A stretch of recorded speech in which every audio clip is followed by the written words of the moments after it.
fellas. I'm eating a Jolly Rancher. Hang on.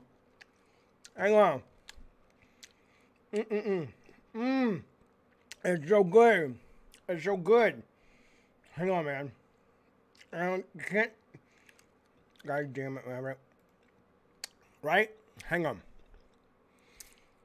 I don't want to start the show until now, JoJo D.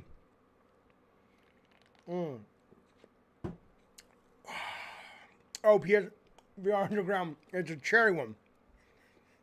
Or a red one. Listen. I apologize. I've been out. Shut up, Bacon Magma. He says 27 minutes late. I'm late today. I didn't do much streaming except a little bit of game streaming this week. I apologize. I hate that, but just so you know, I wasn't working. I want to give you guys an update. And then we will get into a bunch. There's a lot of sort of news and discussions to have. The phone lines are open if you want to call in on the Discord. So, but what I've been doing is, finally the God of War April gifts, which are for God of War members that were members in April, are coming to my home on Wednesday. My wonderful new assistant, Jill, is going to get those out Wednesday, Thursday of next week. It is not what I originally planned. When I reveal what they are, you'll go, oh, I get why, because it's not ready yet. But this is still good. I think you'll like it. It's fun. It's stupid, blah, blah, blah. Okay, so I've been doing that. I'm doing something brand new for Cult of Calypso members and above. Normal members will get to see it as well, but there's going to be additions for the higher members. I showed Rob the mod yesterday to make sure I wasn't crazy and it wasn't stupid. He seemed to think it was pretty cool. And so that is going through a company in France, though, and so I'm trying to get a little bit of details on that. I think you'll really like it. I think it's very, very cool. I've been doing that. And obviously, I've been turning this stream into a podcast, and that has been really challenging. I've got a couple of people who have offered to help me edit because the podcast can't be as rambling as this, and so it takes a long fucking time to edit that and get that together. So I apologize. I'm just taking on a lot of stuff to try to improve the show. The videos I think we've been putting out recently have been a bit deeper in that it's like we did the one about all the God of War influences. I did the one about, things that only, Gen X gamers can relate to and maybe millennials. That takes a lot longer. So I'm not, this coming week will be a normal stream schedule. I just give me a heads up. And then finally, what I've been doing is, and also fixing the visuals. If you look at the thing right now, it says DW Octorok. This is just my own thing. Okay. I'm rebranding and adjusting all the screens, right? So if you are a God of War tier member, there's all God of War tier members are getting a full banner page now or section, and that was just sort of a test for layout. So I'm going to be reaching out to those members and saying, hey, you can put whatever the fuck you want there. Put a comic strip, put a saying. If you're advertising on the show, I'll put your ad there, whatever you want. But I wanted to make some more space. So I've just been doing a lot sort of behind the scenes shit. But I do apologize. The last thing I've been doing besides playing a lot of games, I've been playing, what's it called? It's a weird name. Something Myth Realm. What is that goddamn thing called? I don't fucking know. It's something called Wider Myth. I've been playing Wider Myth, and it's interesting. People were raving about it. I hasn't quite gotten its hooks in me, but it's kind of this RPG tactical strategy game, but it's done like with a dungeon master, an AI dungeon master. So it really does embrace the fact that it comes from like board games and D&D and all that shit. And it's cool so far. I've been playing that. I've been playing a lot of Ghost Tsushima, which we'll talk about in a minute. And then, yes, Back 4 Blood I played a little bit of, Joe. We will talk about that. But then the coolest game I've been playing is this game. And if you're not looking at your screen, if you're listening to the podcast, there's these two little buttons, okay? And I'm holding them up, and they're like big buttons, like the Staples easy button or yes button or whatever the fuck that was called. But they have little puppy dogs on them. And we are training our dog Ace to speak by using buttons, okay? So dogs can know up to 36 of these is the record. Right now, we're just starting with 3, which is, I only brought 2 of them. This is when he wants a treat. Oh, that's when he has to go outside. That's my kid saying pee-pees. That's how he knows to go out. Pee-pees. So if he's got to go out, he just hits the button with his paw. Pee-pees. And he says pee-pees, right? And then what's this one? Pets. This is if he wants like love and attention and affection. So if he's like sitting around and we're like, what do you want? What do you want? He goes up to this one. Pets. And he's like, I want you to play with me. And then the other one we have is treats, which is not eating, but just like, hey, I want you to toss me a fucking snack or whatever. And it actually works. It actually fucking works. And if you don't believe me, go online and look up videos of this. It's incredible. I mean, again, I don't think the dog actually understands the concept. Hogwash says, "Is there a kill me button?" I'll make one for you, Hogwash. I don't think the dog. I'm not suggesting the dog understands the concept this, he doesn't know the words. He's just like, oh, red button gets me food. Pee-pees. Or lets me go outside, right? And speaking of buttons, if you like the show, I'm going to get Ace to train you to kind of smash the like button. Please please hit it if you like it. Or the notification button is even more important. Anyway, whatever. So that's what I've been doing. Proto says, dude, my dog would hit the treat button every day, every second of the day. No, I know. We have to take it away. He threw up the next day. He was getting so many treats. But point is, I've been busy. Point is, let's talk about the world of video games. Can we talk about that? I want to talk briefly before we get into PSVR2, which is sort of the kickoff story of today. I want to talk about something I have come back to because there's just, oh, no, you know what? I have to talk about something first. I have to talk about something awful that made me really fucking sad. I want to show you this tweet. So, as some of you guys know, I have no shame in this. I search my name from time to time on, Twitter. Because I like to know, are people talking shit? And if I do, I can stir it up. Or if people have questions, they don't know my my Twitter handle. Or sometimes it's just like, I want to know, what do they like about my games? What do they don't like? I'm curious. Are they watching my stream, right? I have no shame in this, okay? So I want to tell you that the other night I happened upon this tweet as I'm searching my name. And it's this guy at a Restless Forest talking to a woman, Dana Cruz, who I guess she's an art director at Riot Games. And they're talking about all of the shit that's going on in the industry right now about sexual harassment and toxic work environments and all of that stuff, okay? And I'm like, all right, cool, whatever. And then this guy, A Restless Forest, this is what he tweets. Danny, I think that's her name, says, sadly, it's not just Blizzard where this goes on. I've experienced discrimination, harassment, and just pure disrespect due to my gender at previous jobs too. She says, at the very least, hopefully this will enact change for everyone there and Blizzard will be better off in the future. And we'll talk a little bit about some of the ramifications of what's happening over at Activision in a little bit as well. But, okay, so this guy, Restless Forest, chimes in. Let me just show you this tweet. This caught me absolutely sucker punched me. This guy says, George PM says, Restless Forest, you're right, talking to Danny. He says, I also experienced those things. I remember David Jaffe making gay jokes about me in my first job as QA, which is tester. A union needs to form, I think, strength in numbers. Okay. Well, I was, what are you talking about? So at first, and I wrote to him, I'll tell you where this goes. At first I was just like going, okay, maybe this is because I didn't know who this guy is. And I know it sounds terrible, but I don't remember everybody I've worked with. That's less about them and more about my ADD. I have to really work with you for a while to go, oh, I remember that person.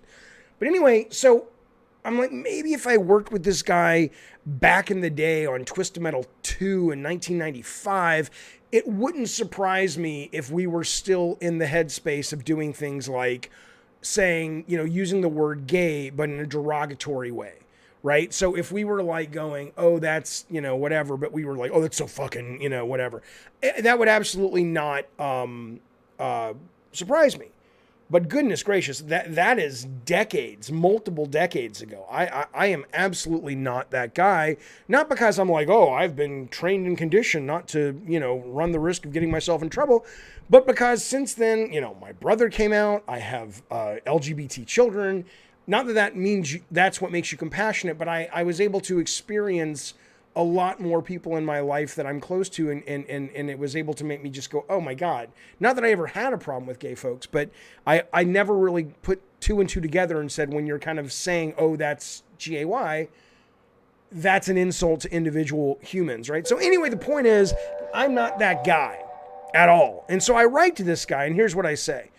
I said, will you mind reminding me of details? What game were you QA on? And when was this? If I was just starting out, I could see me saying insensitive things, but I can't fathom I ever made fun of an individual for being gay, because I've never had a problem with anybody being gay or straight. It's none of my business. I don't care. I want people to be happy. But if I ever did that, I am terribly sorry. Wow. Now this guy says, right. JB's got it right. I'll get the super chat in a second. I'll get it right in a second. So he says way back, which wasn't way back. He says Drawn to Death. Drawn to Death is the last game. Well, not the last game I worked on, but one of the last games I worked on at Bartlett Jones. So he's got to be talking 2016? 2016? He says, you said something as a snide aside a couple of times. And I wrote back, and I haven't heard back from him. I said, Drawn to Death was not that long ago. Can you please be specific? I'm not saying you were wrong, but I'm stunned. I would have made fun of anyone for their sexual identity. Again, if I did, wow, I hope to God it was a misunderstanding and I said something without knowing it. How horrid. He says, I'm not repeating what you said here. That's humiliating, and some troll would pick it up later. So I sent him a direct message. And I'm not going to show you what it said, but the gist of it was, let me just go to it. And this was 3 days ago. I said, is this a better place for me to ask? This was the private message. I said, once again, I'm just so sorry for offending you and making you feel bad. I can assure you that was not my intent. I'm still hoping it was a miscommunication, blah, blah, blah, blah, blah. And he hasn't gotten back to me. The only thing I can think of that I said, and since then, my brother, who is gay, has really kind of made it clear to me. It's like, when you say cocksucker, like I would use that, I would use cocksucker all the time. Like, you fucking cocksucker. Like if we were playing with the QA guys and somebody killed me or headshotted me or won, it would absolutely, I would say, oh yeah, I probably did call someone cocksucker. Absolutely. Just like it rolls off the tongue as easily as motherfucker for me, but not anymore, because my brother is like, well, why do you say that as an insult? I'm like, I don't know. It's just an insult. He's like, well, think about it. And I'm like, yeah, I guess you are basically saying it's a negative thing. And if you're a woman, but more importantly, it's kind of used to sort of insult gay people. So I have to think it was that, because it cannot have been anything else. The fact he hasn't written me back, though, is troubling. Or maybe he's like, oh, it wasn't you, Jaffe, it was someone else. I have no idea. But I was very saddened to see this, because that is not me. That is not me. Yeah, that one slips out once in a while, says Eternal. Yeah, it does. It does. And I try to get better at it. But yeah, no, Jay had it right. Listen, Ryan Butcher dropped a super chat. Thanks, sir. He says, what's up, Papa Jay? Well, not much, sir. We're just doing a chat. I'm talking about, I guess, my homophobic tendencies. I'm also smoking the old pipe. And I'm reading your chat. He says, I haven't been able to catch the live stream in a long time. I'm glad you're here. He says, loving the podcast. They get me through work. Keep it up, y'all. So-and-so. Thank you, Ryan Butcher. I appreciate that. I will. The real trick on the podcast is going to be, am I going to continue to keep editing them within an inch of their life? Right now, if you listen to the podcast, there's new material added. There are all the ums and shit are taken out. Things are rearranged in order to make more sense. I don't know if I can do that and still do the streams at the same time, but we'll see. But I appreciate you listening. Thank you, sir. Death Proof says the gay folk are coming for you. Well, I hope not. But look, I have no problem owning up to shit that I've done. Like, I've said sexist statements before. I've been called out, and I'm like, oh, I didn't. Here's what I can guarantee you. Here's what I can absolutely guarantee you. There has never been any malicious intent. There has been ignorance. So like when I made a joke about women not being able to, it wasn't this literal, but the essence of it was women maybe can't play Twisted Metal as well as men.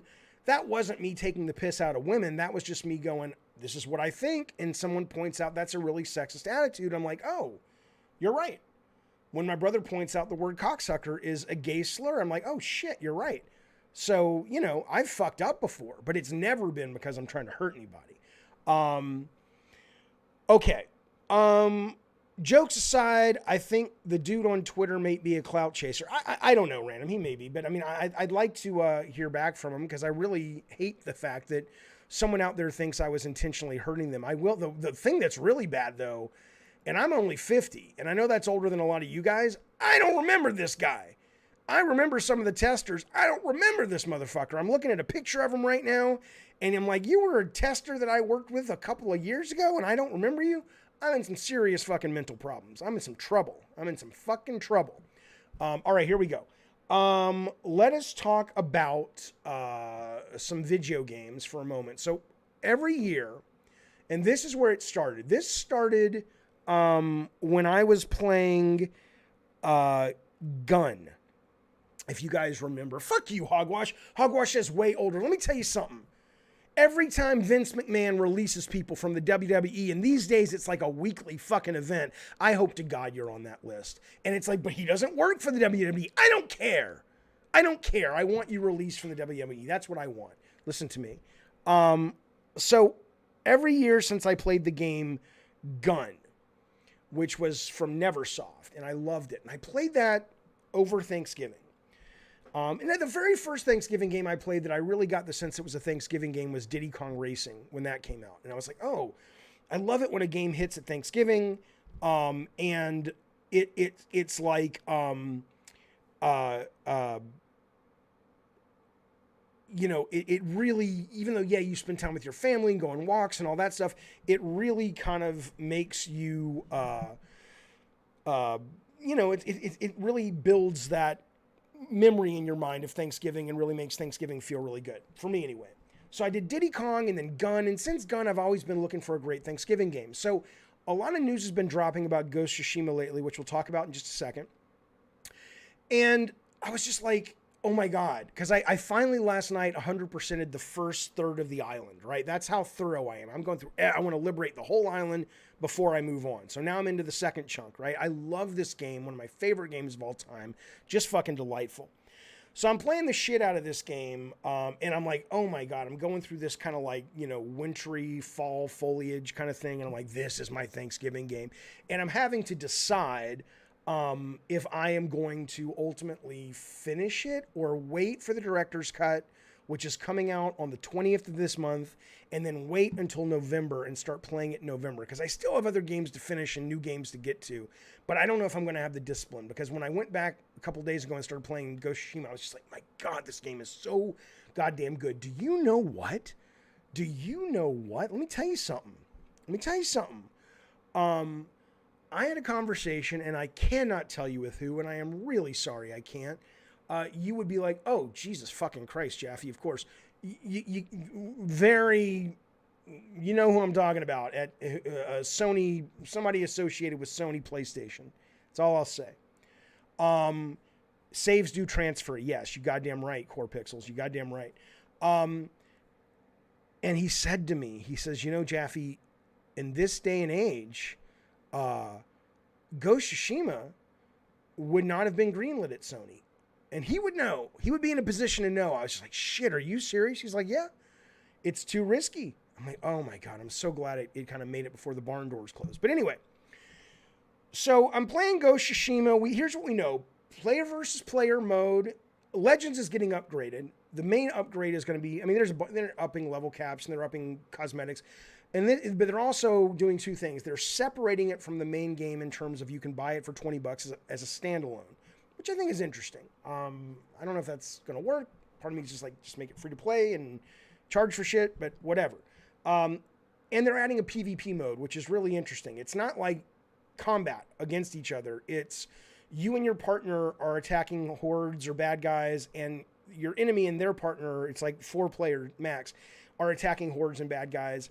And you're trying to get the most kills, but there are things that you do that you can, it's almost like there was a game, Tetris, it was like Bombtris or something, where you could send bombs over to your enemy when you were competing at Tetris. we can do stuff that can like fuck up the other team, like take health away or make enemies stronger or whatever. So you're indirectly competing. But they're continuing to add to this, and that's free. If you already have Ghost of Tsushima 4 or 5, you don't have to pay a dime for this. So these people who are bitching about $10 for the $70 version, come on, really? Really?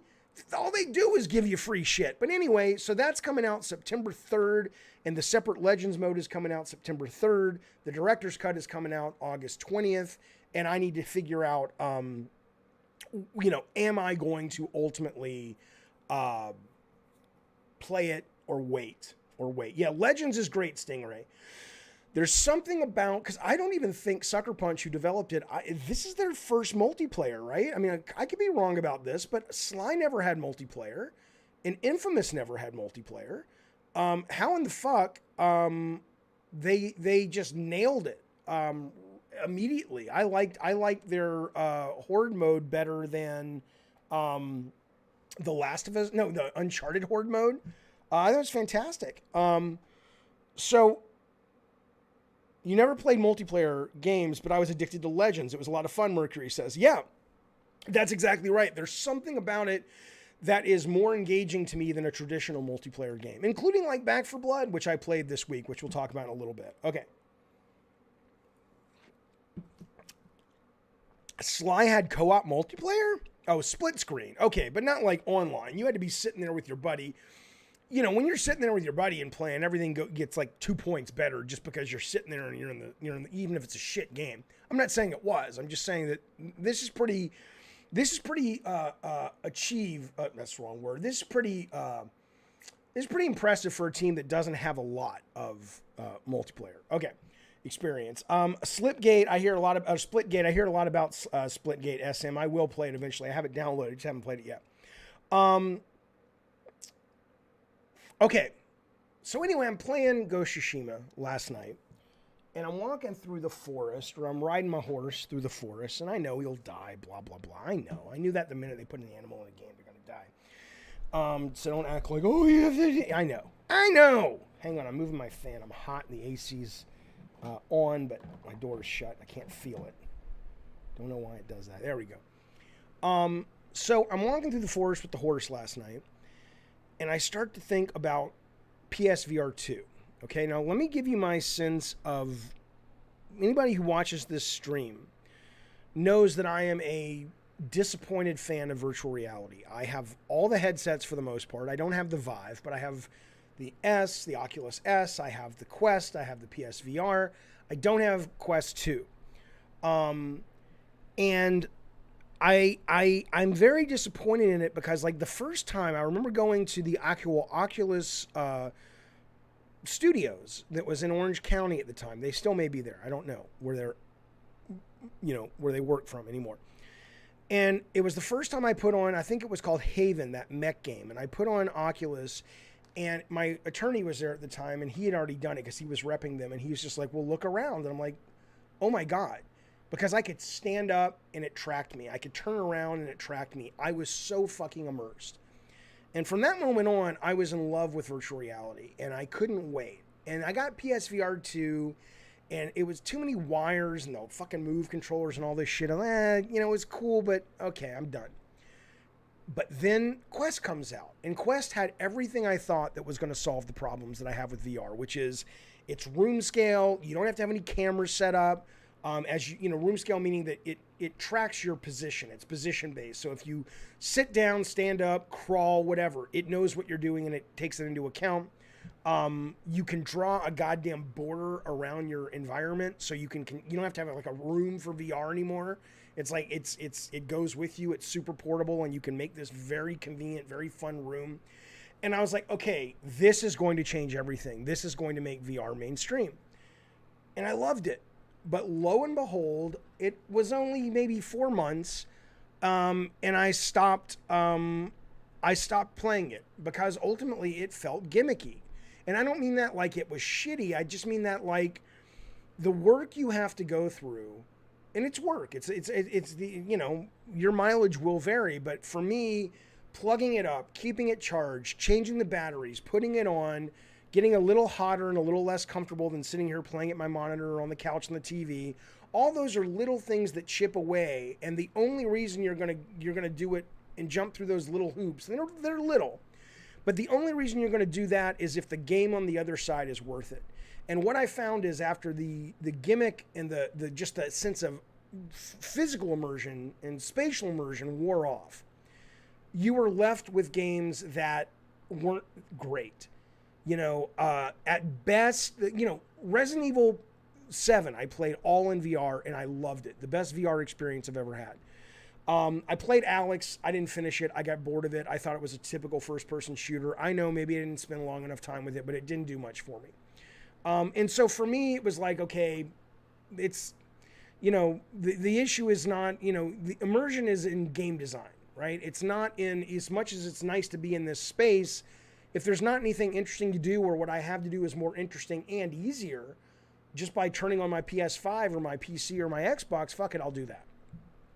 So I had written off VR, and my head was kind of moving towards AR, because I still think AR is going to change the fucking world. But Sony comes out, as some of you guys know, and they actually don't come out. We know they've been working on PSVR2, but there was a conference that happened the other day, and a website, what are these guys called? They might even be in the chat right now. Not Upload VR, PSVR Without Parole is their name of their channel, which I thought was interesting. And I haven't listened to their video yet, but a lot of people picked this up. I'm going off of Games Radar right now. And let me just tell you some of the specs first, because they are impressive, but that is not why I'm impressed. I am not why I'm impressed. I am not why I'm impressed. That's true. But that said, I'm pretty impressed by me, actually, when I really think about it. Come on, you are too. You have to be. Come on. Listen to me. PSVR2, okay? Here's the data. Let me give you some tech shit. Then I want to talk about why I'm really absolutely super excited. Super fucking excited. Okay, we know that they're going to reveal launch dates early 2022 is what they say, or is at least what has been leaked from that meeting. So January, February, we'll know when this is coming out, hopefully next year. What we don't know yet is there still a bunch of fucking wires? Is there still a single wire? There probably is a single wire sending it to the PS5. I can't imagine. We know it. There's no way this is standalone, because then they would have to have all this tech built in. This is going to be taking its power from the PlayStation 5. But hopefully, I assume, they haven't announced, but I have to assume. Hopefully it's just going to be a single wire, right? Because they've already, if you're looking at your screen right now, they've already shown the controls. Let me show you these real quick if you haven't seen them. The controls are not going to be Move controllers, thank God. They're going to be these much more like the Oculus Quest controllers, but they have haptic feedback.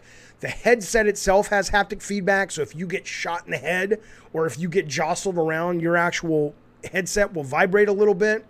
There is resistance triggers in there, and it also does finger tracking, right? I'm almost certain it's not going to have a camera. They would be morons to put a camera. I have to assume they're doing it like Oculus does it, where it's just there's cameras out facing, and it'll raise the price a little bit, but you don't have to worry about the setup, because that's been a crucial reason PSVR is collecting dust in most people's homes, right? Because it's too much of a fucking pain in the ass, and it doesn't track you wherever you go. Okay. Widest field of view of any kind of, at least at this price and close to what I think this price is going to be on the market. And then they're doing this thing called, and this is news to me. I've kind of, waned on the tech a little bit, but some of the VR guys should be able to tell you in the chat, but it's like foveal. Is that how you pronounce it? But it's 4K.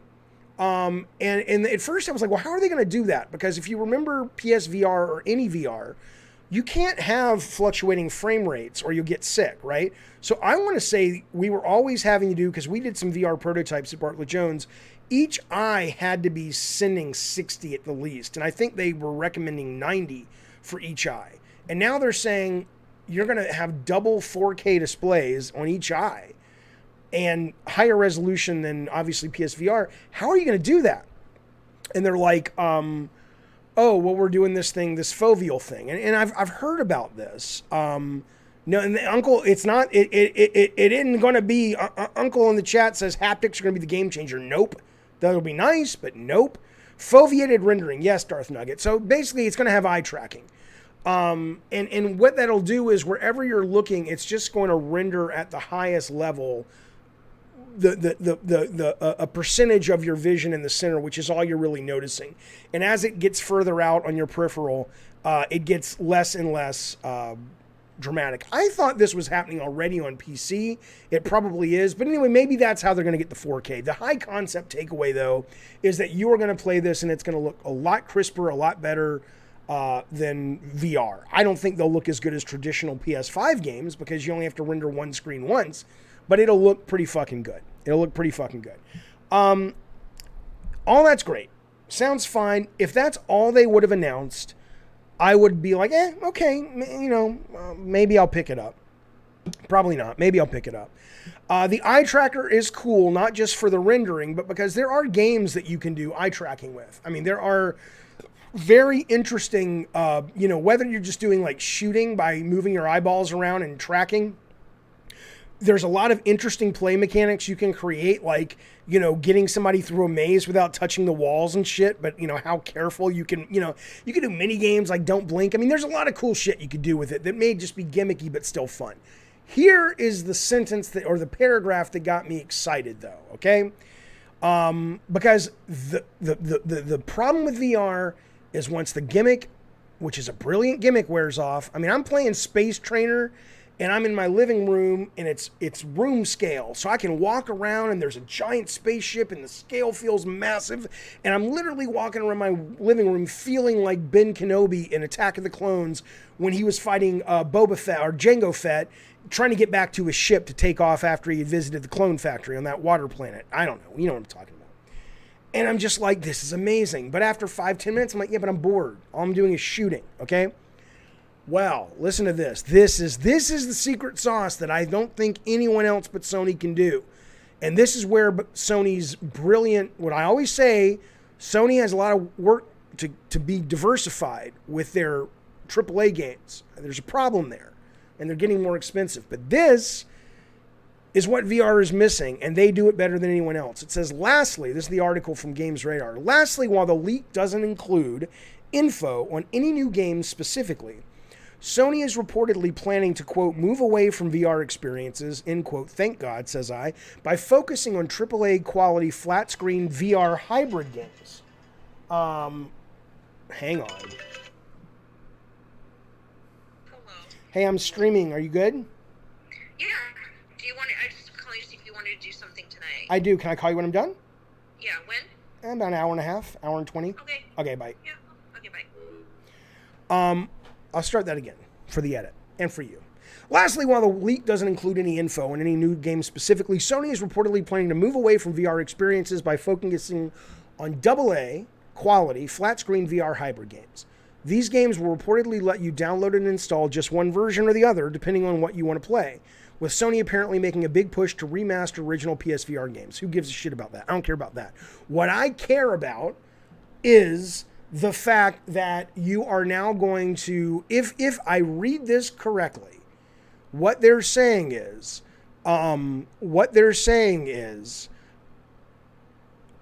games like Ghost Tsushima 2. Let's just take Ghost Tsushima 2. Ghost Tsushima 2 is going to come out. And if I'm reading this correctly and you guys are seeing what I'm seeing, you tell me if I'm wrong. If I'm reading it wrong, I'm going to be able to say I want to play that. It'd be like Resident Evil 7. It's a game first. It's a game from their top studios. It's not like, well, some of the guys here at Insomniac are into VR. Yeah, well, we got like a C team, a B team, or it's an A team, but there's only 6 of them because most guys are on the big money stuff. We're going to let them make something. It's not that. It is because that's where Sony has always faltered with peripherals. Unlike Nintendo, that's like, look, we have specific Game Boy teams. We have specific console teams. It's always been almost like, hey, we're doing this thing called the Vita. Oh, we'll have a little small team over at Naughty Dog doing something. Or, it's never been this. This is brilliant. This is Ghost Tsushima 2. If you want to put your headset on and play it, if I'm reading this right, you can play it. Now, it doesn't mean it's going to become a VR game, which is fine. It's wonderful to be in first person in VR, but to be in the world of VR, it doesn't matter really. The sense of immersion and place is still there. even if you're looking at characters you're controlling that are not your point of view. It's like almost like an action figure set come to life. So imagine walking through the woods like I was the other night with your horse, and all the leaves are going by and the rose petals are going by, and you're just like, what the then the game itself is already great because that's what came first. And then the VR is sort of what gets not slabbed on top of it, but it hopefully they'll have some special things just for VR. But that I think is going to change everything. And no, Oculus can't do what they do. They're trying, but they can't. None of their games have been as good as first party games. Valve so far, I don't think Alex is the shit. So I am absolutely excited by this. Well, see, Bacon Magma, you're a moron then. My guess is, Bacon Magma, you've never played VR then. You want fully dedicated VR games, not this hybrid stuff. That's just dumb. Because ultimately, fully dedicated VR games means nothing. This is what I think a lot of people don't get. They get specifically caught up in the tech and in the sense of presence. And what they forget about is that wears off. That's just tech. If the game underlying it isn't compelling, once you get over the tech, it's just whatever. Who gives a shit? This is better because it makes VR less niche, says Eternal, and the games will be higher quality. Exactly. Stuff like Major Pest says, stuff like Dirt Rally and Hellblade, where you become the camera, are perfect for this. That's true too. So PSVR Underground says the articles, or not the article, but they specifically stated that these games we're talking about will feel built from the ground up for VR as well. Okay, whatever. I don't know about, I'm not saying you're wrong that they stated that. I believe you. But ultimately, if what you can read that statement in a couple of ways. If you're reading the statement like the VR will be, we're going to do Ghost of Tsushima 2. And we're going to take a bunch of the elements from the game and we're going to make a VR version of it. It's going to be kind of a version of it. Same story, same, lower res versions of the models and shit. But it's going to, but it's going to be built from the ground up for VR. Then I'm like, go fuck yourself. I'll give it a shot. But I don't care. Because at that point, it's a gimmick. Because there's nothing VR brings to the moment-to-moment gameplay that is drastic enough to merit jumping through the hoops to deal with the headaches of VR that you can't get in a first-person shooter. I know there's some things, but those things don't really affect the gameplay to me in any meaningful way. But if you're just playing a great game that's more immersive because of the sense of place, because of the PSVR2, that happens to be a great game like a new Last of Us, Uncharted, God of War, whatever, fuck. I'm there in a goddamn heartbeat. Eternal, exactly. Eternal says Resident Evil 7 VR was one of the best games for it. It was also played fine without, right? That's exactly right. It was a great game first. Bacon Magma, this is classic talking to Bacon. There are some fully dedicated VR games that require the headset, but they are predictable, smaller scale games because VR is somewhat niche. Right. I thought Astrobot...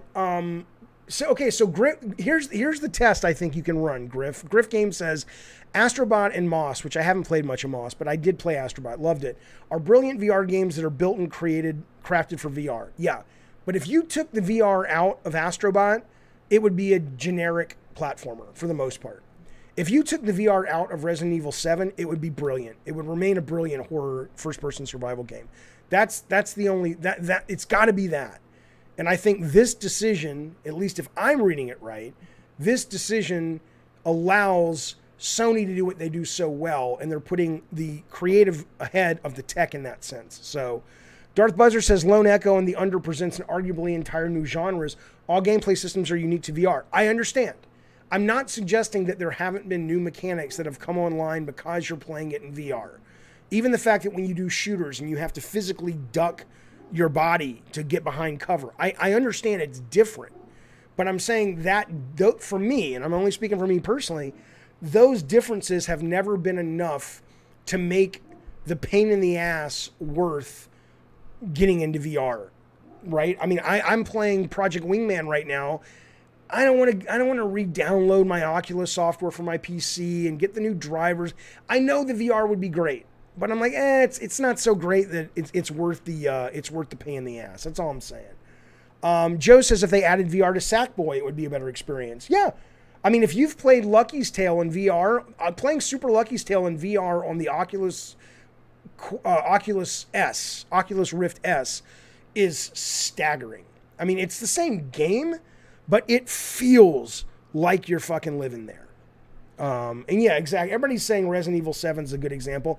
That has to have been what drove them. It's like all these fucking games we're trying to make in VR, and the one everybody for the most part cites as the masterclass, which I hate to use that term, it's overused, but you know what I'm saying? That's the one everybody cites. It's like, why are we not following that yellow brick road? So, hello, Laura Luna. Laura Luna's got a book coming out, you guys. What, in a year? A little less than a year? All about God of War. Think about that.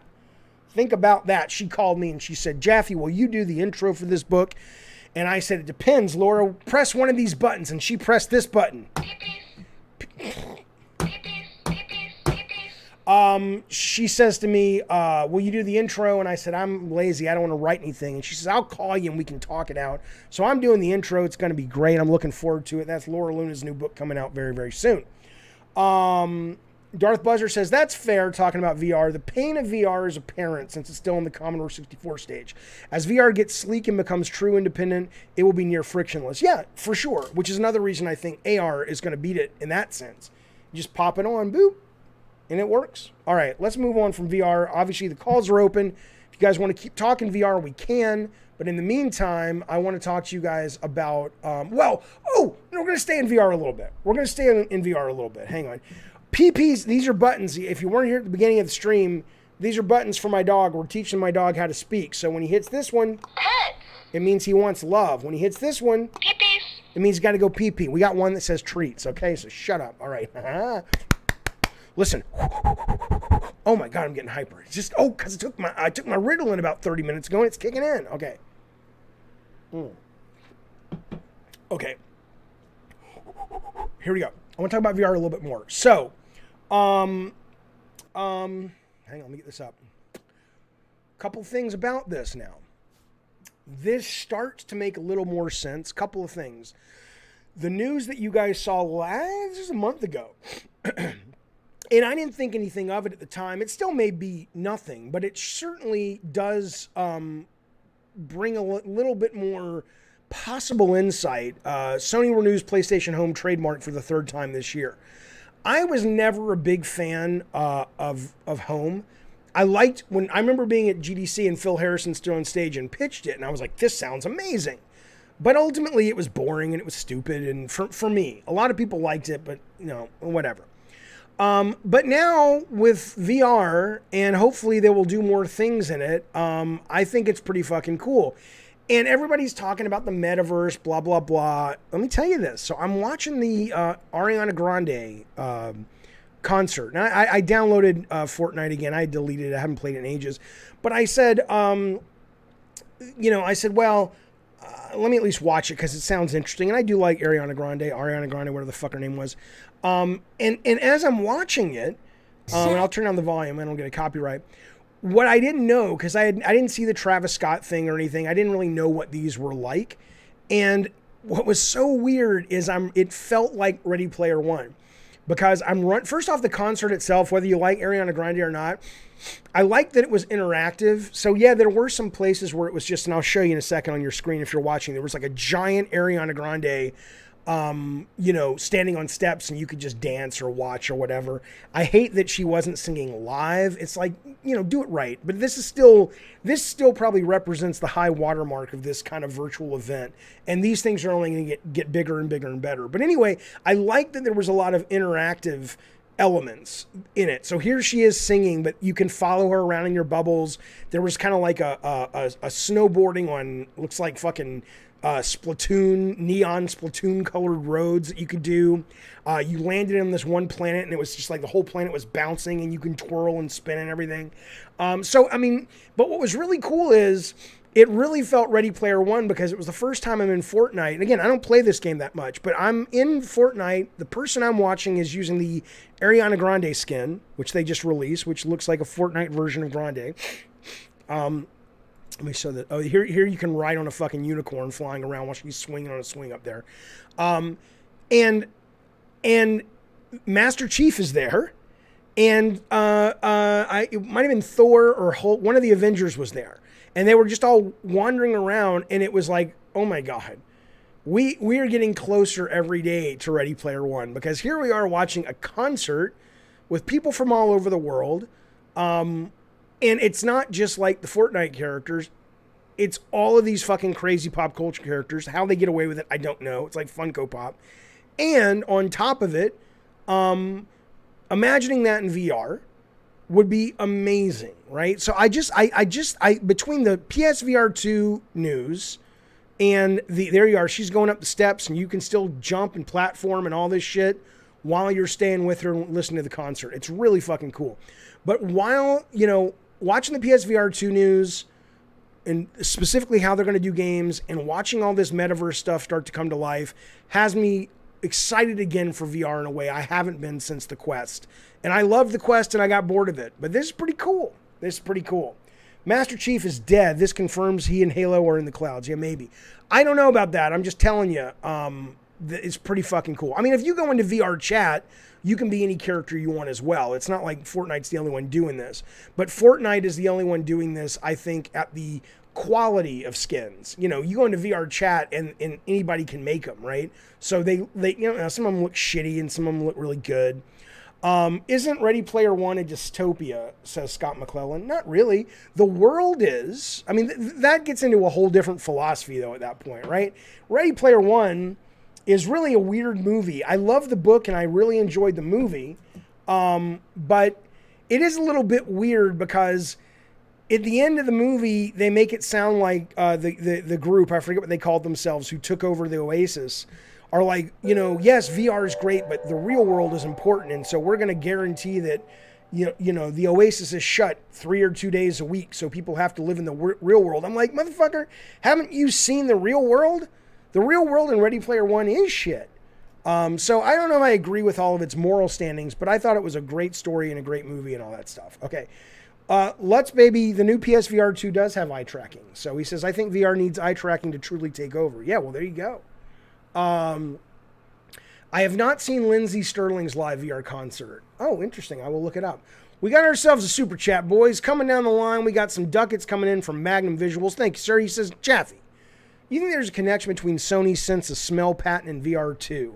I can see 2 hoses going into your nostrils. I was not aware there was a sense of smell VR patent from Sony. I will tell you that, obviously, I mean, that's the first place my mind went when I was thinking about what if PSVR 2 is able to actually have amazing games, which it sounds like with these plans they very well may. The next thing you really need is smell. I would trade smell, or I would trade 4K for smell in a heartbeat. I can't imagine that is going to work, but if it did, oh yeah, man. I mean, smell is scientifically, smells trigger thoughts and emotions. So yeah, absolutely. But yes, PSVR will have haptics and we'll have resistance triggers and we'll have in the helmet as well. Not resistance, but all right. Let's move off of VR for a little bit. Darth Nugget says, "I'll be surprised if Sony gets eye tracking in before Oculus." Well, I mean, my understanding is they've announced it. It's in. Whether or not it's in a sense that it will be out day one, I don't think anybody has said yet, because they're not going to announce when their system is out until 2022. Sony's not going to announce when PSVR is out until 2022. So, okay. I want to talk about some surveys that went out. Let's move on, shall we?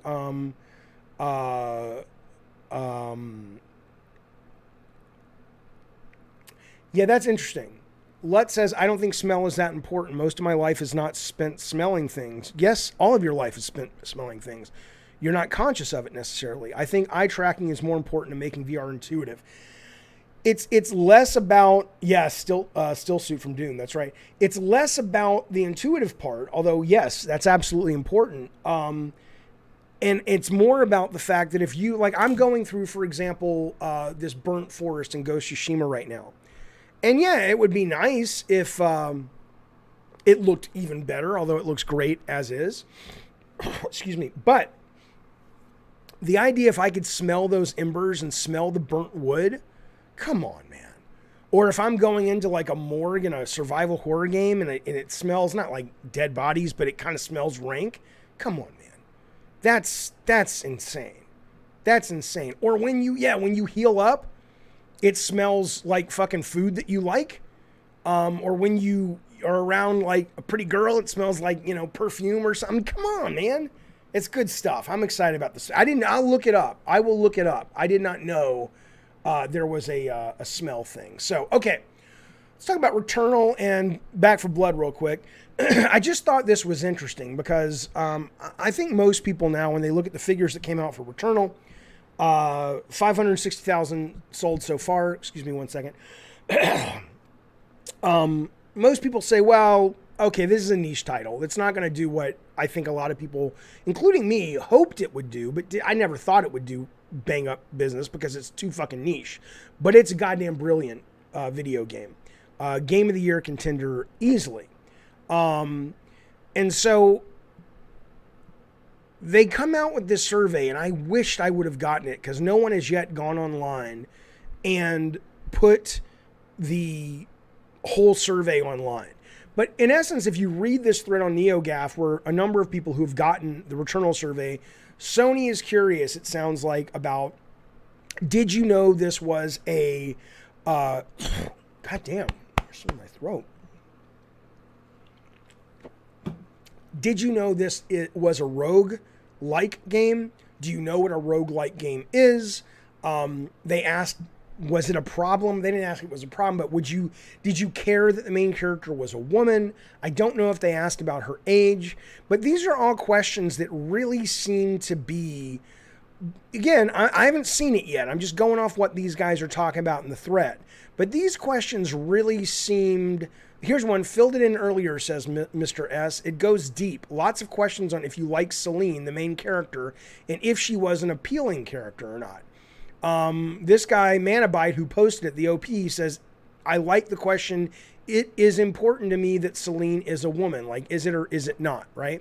So, I mean, I would absolutely love to see more of these questions, but my assumption is that they're looking at it and going, this is a game that was highly rated, will probably win tons of awards in a couple of months.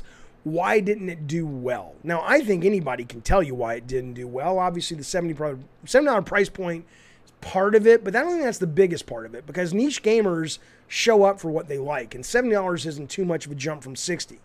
Obviously, that if somebody made a game just for them, they'd pay it. To me, it was just too fucking hard for your average game player, and that really ended up fucking them. So I don't know what they're gonna do with this data. I don't know if they're actually considering a sequel. I can't fathom they're considering a sequel. But I mean, it's brilliant. One of my favorite games. I loved it, but I mean, they dropped the ball on this fucking thing, man, when it comes to, how to sell it and get it out to the world. And I did a video recently. That's Sony.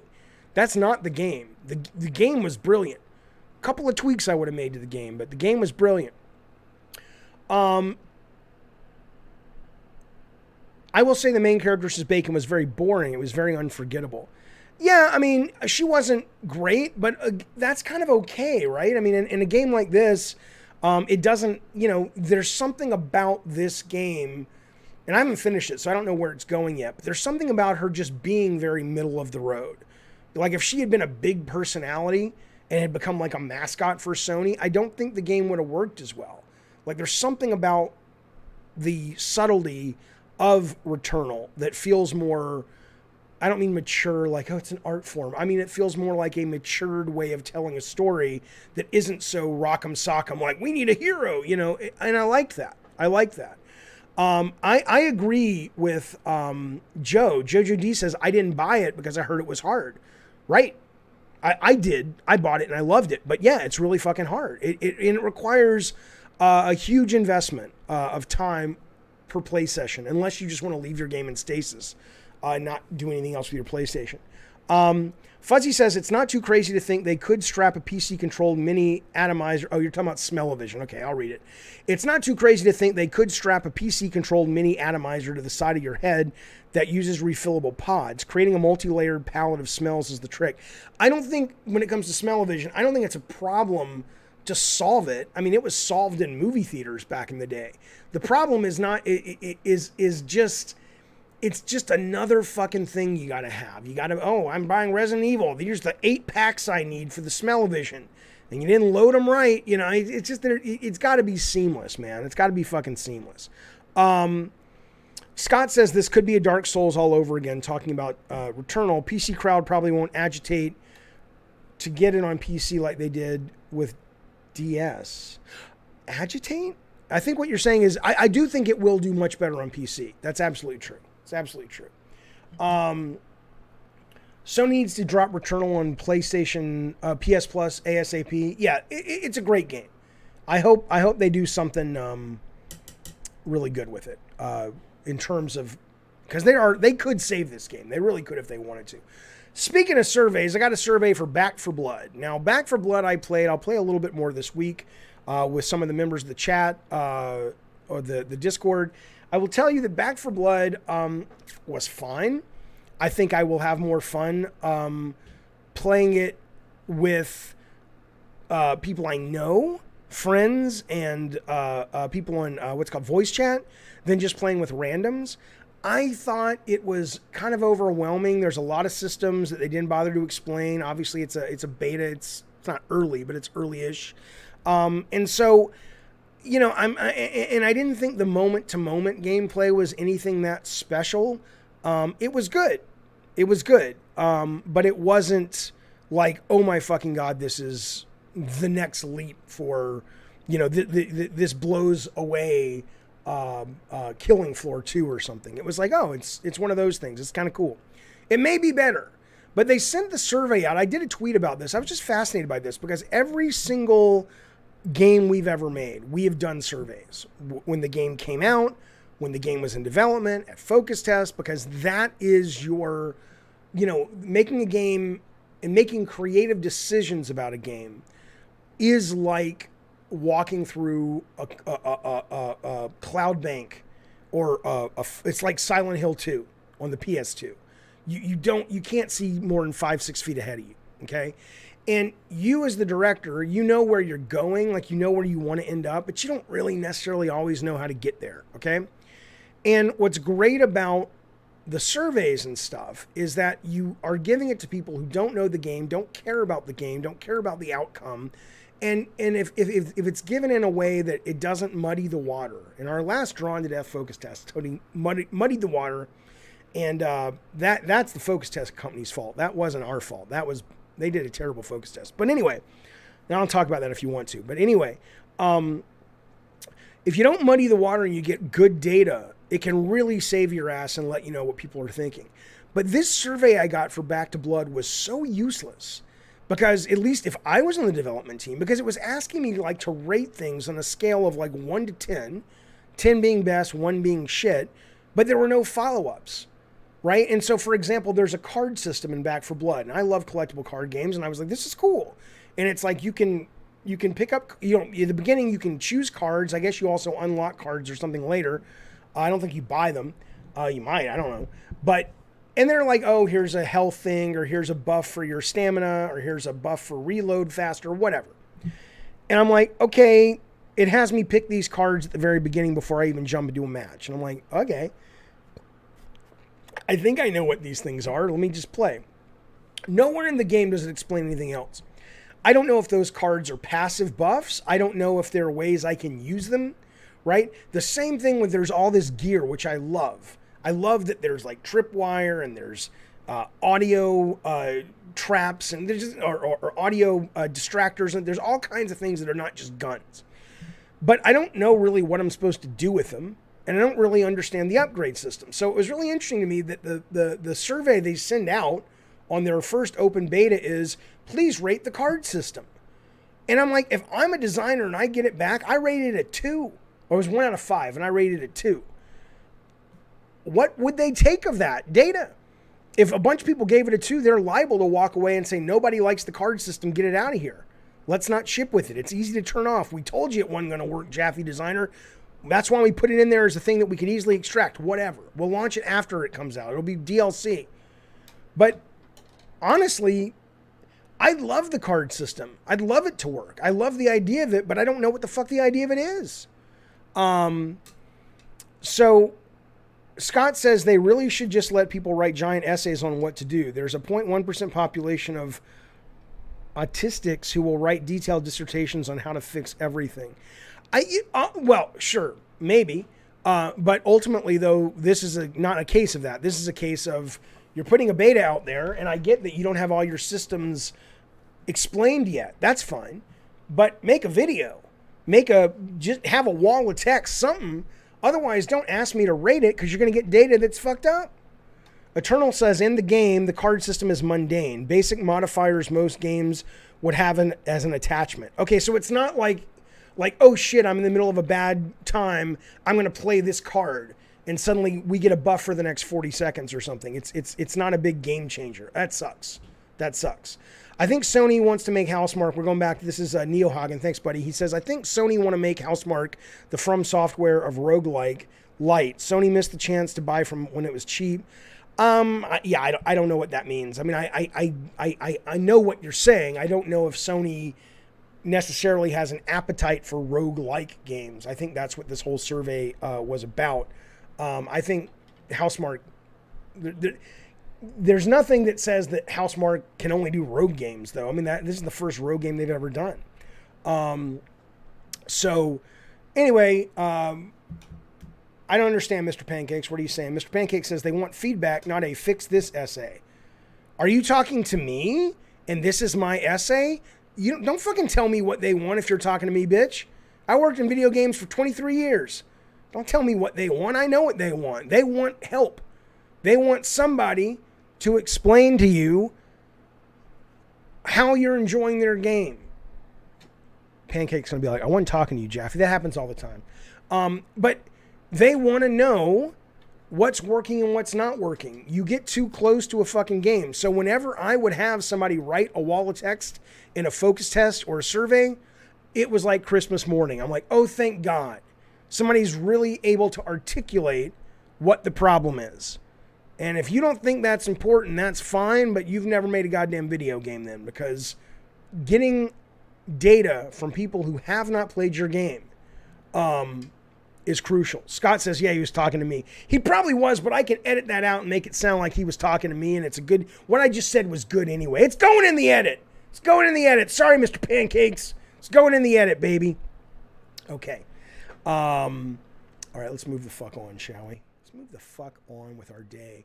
I want to talk about... now, this is interesting, but it's I don't know if there's much that you can really take from this, so take it as you will.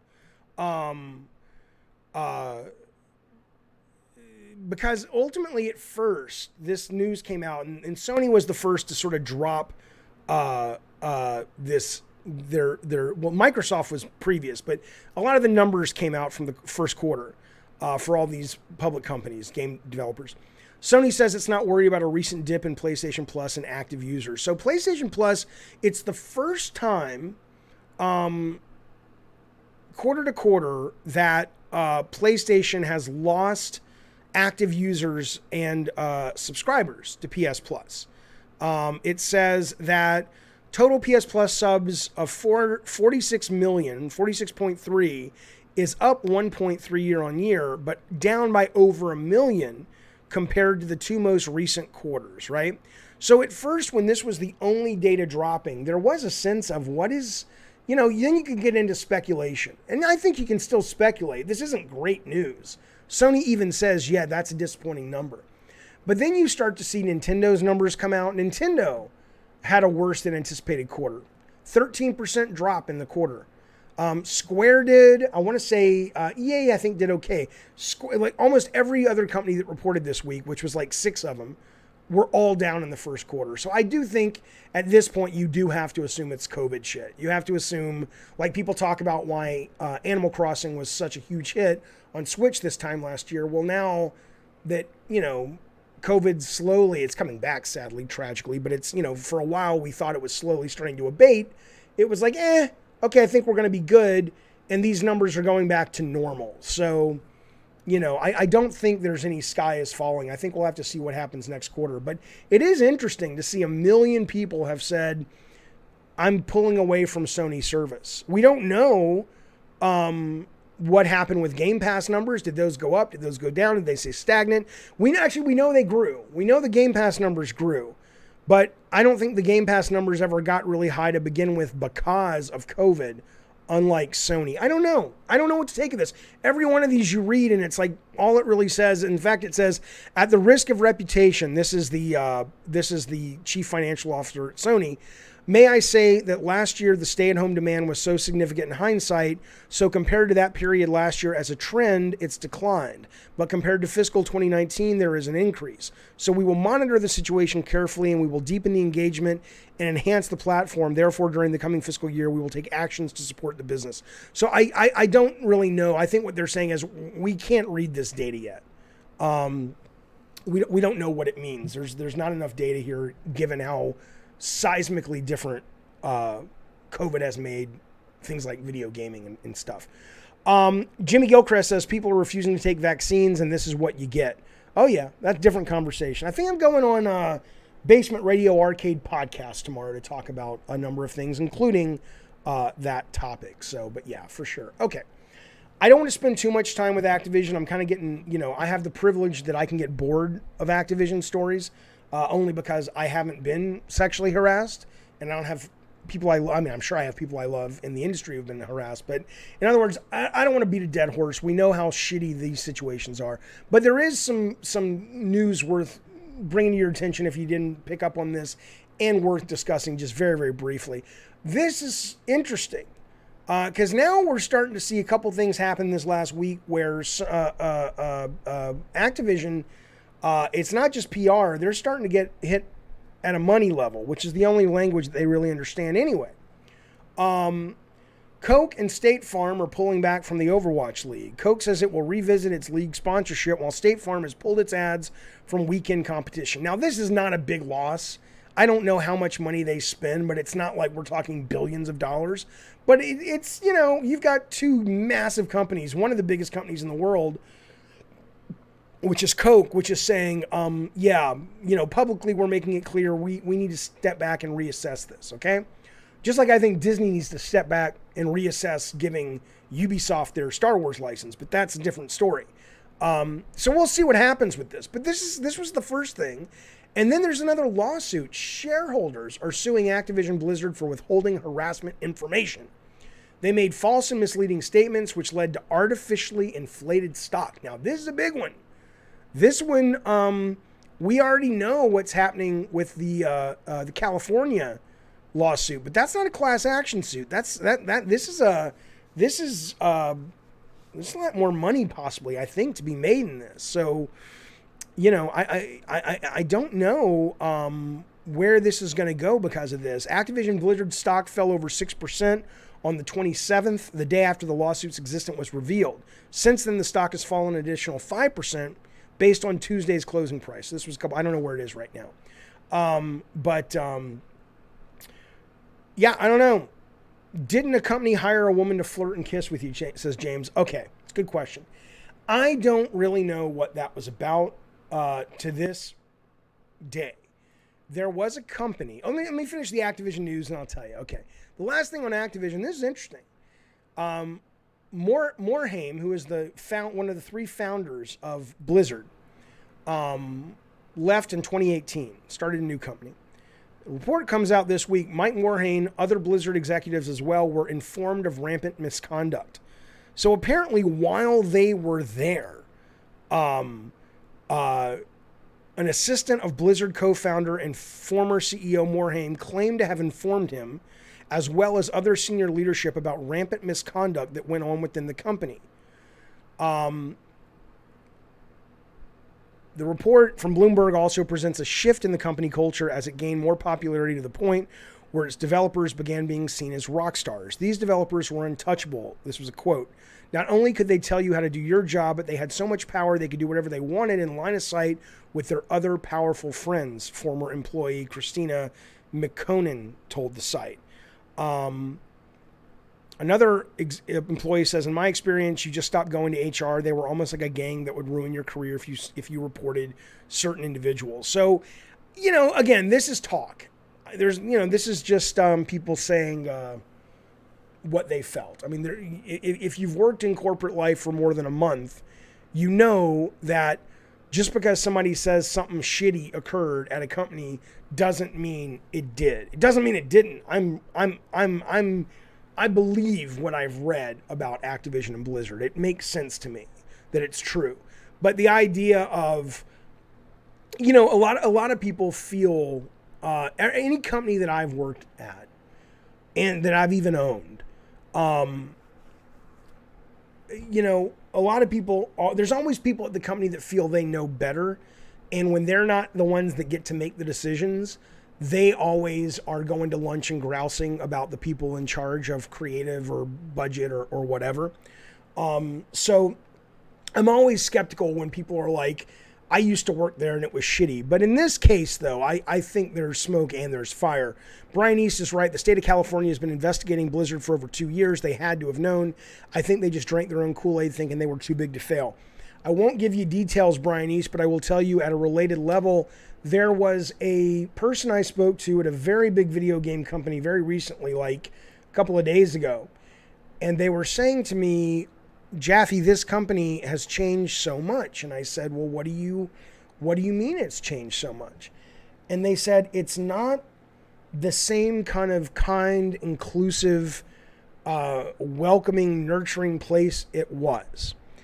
And a lot of that is exactly what they're saying here. Not in terms of this company hasn't had any reported harassment.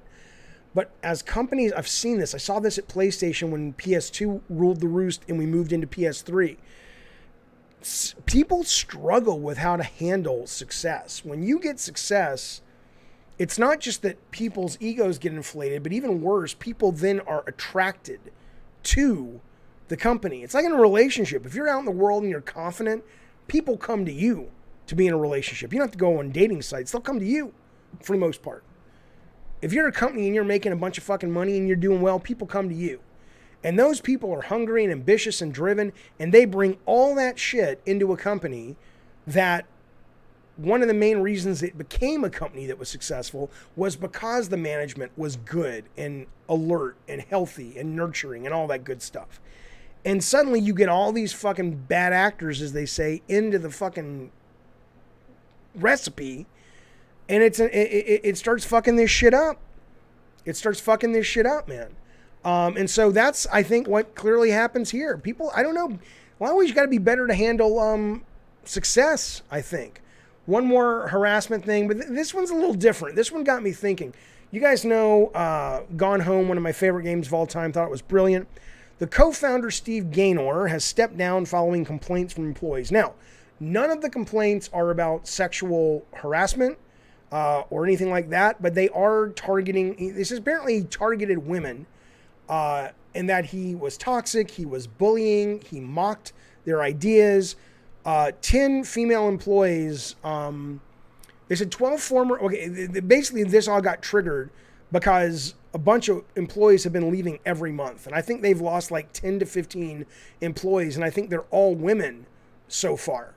And so apparently the guy, according to the reporting, has a problem with women, and it didn't come off in sexual attacking or sexual harassment. It came off in just being a dick, to the point that he is now a writer on the title. He's no longer running the creative lead.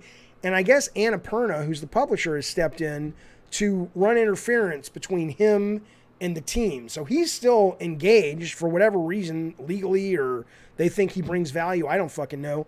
But they're like, yeah, you can't come into work or be on the Zoom calls. You want to talk to us through Annapurna. So it's very fascinating. It just, people are assholes, man. But then again, we started this stream and I showed you this. This guy talking to me about saying, hey, Jaffe, when I worked with you back in the day, you said a gay slur against me. And I was just like, what are you talking about, right? So sometimes I don't even fucking know. I don't even fucking know anymore, right? And I've reached out. If you're coming to this late, you can watch the beginning of the stream. You'll see timestamps for that whole conversation. But ultimately, though, the point is it's got to be careful. Just because somebody accuses doesn't mean it's what happened. But in this case, man, it does seem that every day is it that people are just more comfortable reporting it? Is it that Is it that it's more prevalent than it ever was? I don't fucking know. But in the case of Gone Home, there may be a point. There may be a point where you look at it and say, we can get rid of all these people. Not the people who are sexually harassing, not the people who are physically abusive, not the people that are really problematic overtly. But there may be a point that we do become too sensitive. And the very nature of why people go into creative work is in a lot of ways to fill a hole they have in their life. It's like being an actor. If you ever listen to actors that just come clean about shit, listen to Jim Carrey talk about celebrity. Listen to him talk about fame. He's like, dude, I did all this because I felt empty, because I was depressed, because I didn't feel that I was a full human. A healthy person who's raised in a healthy lifestyle is not going to chase fame. They're not going to chase clout. They're not going to chase money, right? Because those things, I mean, they might chase money, but they are broken. And they come to these creative arts because the arts do help, and the arts allow you to feel more whole. Sometimes it's a healthy way, and sometimes, like, if you rely on adulation, it's not. And so there is a point where you have to start to wonder, is it possible to have a work environment that's incredibly healthy and kind and nurturing, and everybody, for the most part, within reason, just feels great about coming to work? And can you still do amazing work? Can you still do envelope pushing work? Or does one thing negate the other? I don't know. Henry says we all want to be loved and validated. Sure, but a lot of people are loved and validated. Somebody says, well, Jaffe, what was your hole? My hole was insecurity. My hole was I was raised by loving parents that were a little crazy, and we were all, not always, but after I turned about 10, we were very money insecure. We used to have a lot of money growing up, and then my dad's business and that industry in Alabama really got shaken to its core, which was the steel business, and it was just, I never was concerned about being homeless, but I would come home and the power would be turned off. I would come home and mom and dad would be arguing horribly about money. And there was this insecurity about being able to take care of myself and make sure that I never felt that way again. So that was the engine that drove a lot of my ambition. Absolutely it was. And I think if people are honest with you, most people will tell you that are in the creative arts what they're really going after. Zaf says that's why some of the best artists never sign to a company, because they don't want corporate interest to compromise their work. Yeah, I mean, that's certainly true. I mean, you work for yourself, you can do whatever the fuck you want. Curtis says, I chase nothing but health in this life. Yeah, but again, that's you're lucky then, because what that means, if that's true, is either you've worked through your shit with therapy or whatever, or you were just raised in a way where you don't have those insecurities, and that's wonderful. Jimmy Gilchrist says, when I come to work, I'm not there to make friends. I'm there to get things done. Can't handle the fire, leave and get out of the way. Yeah, Jimmy Gilchrist, I understand, but there is a balance, right? There's a balance between, if you go to work, it depends what the fire is. If the fire is we have to work really hard, or if the fire is you have a boss or you have a colleague that is, in your mind, unnecessarily harsh when they critique your work, yeah, you're right. It's like, you know what? Deal with it. Fucking fight. You want a seat at the creative table, fucking fight. I agree with that. But at the same time, there's a difference between that and you go to work and you are being sexually harassed or you are being physically accosted. That's very, very different. Brett Williams of the Connecticut Williams says, the tortured artist narrative isn't just a trope. An artist, as an artist for a living, I can tell you everyone I know in my field comes from a broken past full of trauma. Right. I don't think you have to necessarily be tortured. And I think that it can be over-romanticized to the point that it's not a valid painting of the process of working in the creative entertainment field. But I do agree with you that I don't know many people. Let's put it this way. I used to be obsessed with creativity and being a creative guy and telling my stories and all. Obsessed with it. Like, I would have fought you like King Kong versus Godzilla if you tried to get in my way. And I made God of War, made some money, felt secure enough for the first time in my life. The worst thing Sony ever did, if they was pay me some money, a good bonus. But I felt more secure. I started going to therapy more, started taking care of my health mentally more anyway. And eventually I was just like, I don't really need to do this anymore. People are like, when are you going to do more design, Jaffe? I'm like, I'm not driven to do it anymore. I don't need to plant a flag anymore and say, this is my vision. I'm like, I'm doing this stream. This is my vision, but I don't need that validation anymore. And I used to need it. And it's a relief not to need it anymore. Oh, Jesus Christ. Oh, buddy, I'm so sorry. Metalhead, Jaffe, my dad just died 3 days ago. Due to COVID. And I really don't know what to say, and I feel like I'm at the end of my rope. Me and my brother buried him. Oh, my God. Wait, you buried him? Did he have a funeral, or you just buried your dad? Like in the backyard? What? But I'm so sorry, man. How old was your father? Did anyone at Sony ever curse you out or attack you? No. I was at times very abrasive. I was never cruel. Well, I was cruel, but I wasn't cruel like abusive, but I was cruel like no, I was just very what's the word? I was very not short-tempered at all. It wasn't that. I was very myopic. And I was like, look, all I care about is the player. And I am a slave to the player. You are a slave to the player. And so it was more like if I saw something that didn't work, I didn't care. It wasn't that I didn't care if your feelings got hurt. It was that I just assumed that we were all in the same boat of, you can tell me my stuff is shit. You want to hear when your stuff is shit. In my opinion, it was always subjective, of course, because we're aiming for a higher target. We have to make the best game ever made. And some people were just like, man, I worked really hard on this all weekend long, and you came in and you saw it once, yeah, terse, and you said it was shit. And Shannon would always tell me, it's like, dude. And I'm like, dude, I can't worry about that. All I think of is the player. And that was helpful. That allowed the game to be better. You don't get sales on your game because the team loves you. You get sales on your game because you and the team work together, and you're usually focused on the end result customer. And I've had failures where I've forgotten that, and I've never had a failure when I've remembered that, okay? So that was how bad it was. But I never had anyone talk to me in any way like that. They were always very respectful. But Metalhead, I'm very, very sorry about your dad. My dad died when he was 84, so it was, and we knew it was coming. But just to have your dad drop down from COVID 3 days ago, man, that's tough. You get over it. I mean, hopefully, you know, how old, I wonder how old he is, though. I wonder how old he was, right? Because, and now that I'm older, I would have handled it differently. I would still be as protective of the player's experience, but I'm wiser and older now that I could be like, I know what I have to get across to this person, but I'm gonna be, what should have been explained to me was, yes, Jaffe, you can tell that artist. And I told an artist this once.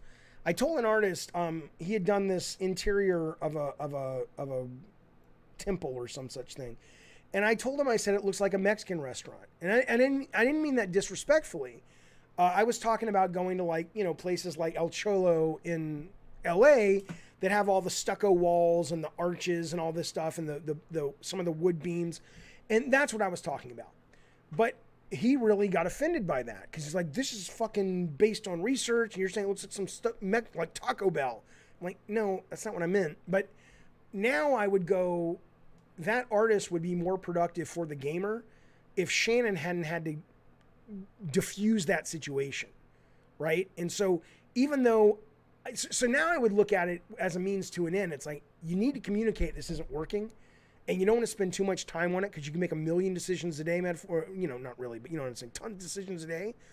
So get to it quick. You don't want to mommy coddle people, but if you do it in a nicer way, in a more self-aware way of how you're coming across, you're going to get more out of that artist. That's what I should have fucking but I didn't know that. Metalhead, Jaffe, I tried to comment. It isn't showing it. It has censored words. Let me turn on live chat. It should show now. I wonder if Scarlett Johansson's lawsuit will trickle its way to how monetization is done for streaming game services. No, it won't, because ultimately, the publisher, mollycoddle, whatever, fuck you. The publisher decides if they're going to be on a streaming service. It's not like Microsoft could say, we were going to publish your game on the Xbox Series X physically, and we decided unilaterally that now it's going on Game Pass. You can't do that. Like legally, they don't own that, you know. So I don't see an analogy there, Joe. Hello, Brian King. Always good to see you, buddy. He says, hit like for gaming's Phil Collins. I'll take that. You goddamn right. Goddamn right. But Metalhead, yeah, right. There's Daniel Crawford. Daniel Crawford says, you're an old fart now. You're almost as old as I am, you old so-and-so. Daniel's my nephew from Alabama. How old are you now? Are you 40 yet? Can you believe that? God, we're getting fucking old. We're going to be the last one standing sooner than later. Think about that, Daniel. Think about that shit. Jaffe says, Metalhead, your dad was 72. The funeral was an Islamic Sharia funeral. I had to go down to his grave, carry his body, and lay him there. So 72 is pretty young. Died of COVID. I'm so sorry about your dad. You must be furious with the world, who just doesn't seem to give a shit about this disease. But that said, though, I am very sorry. I've lost my dad. Here's what I'll tell you about losing parents. And then we'll get back to games, I promise. People are like, isn't this a game stream? Yeah, fuck you, motherfucker. The man just lost his fucking parents. Deal with it. 38, says Daniel. Okay, pretty soon you'll be an old fuck too. You just wait. Just you wait. You know, yes. I mean, I loved my parents very much. They were very sweet. My mom was crazy. Crazy as fuck, but sweet. Loving. Very loving. And of course, it's very sad, and you cry, and you know, you mourn, and you grieve, and all that, of course. But all I can tell you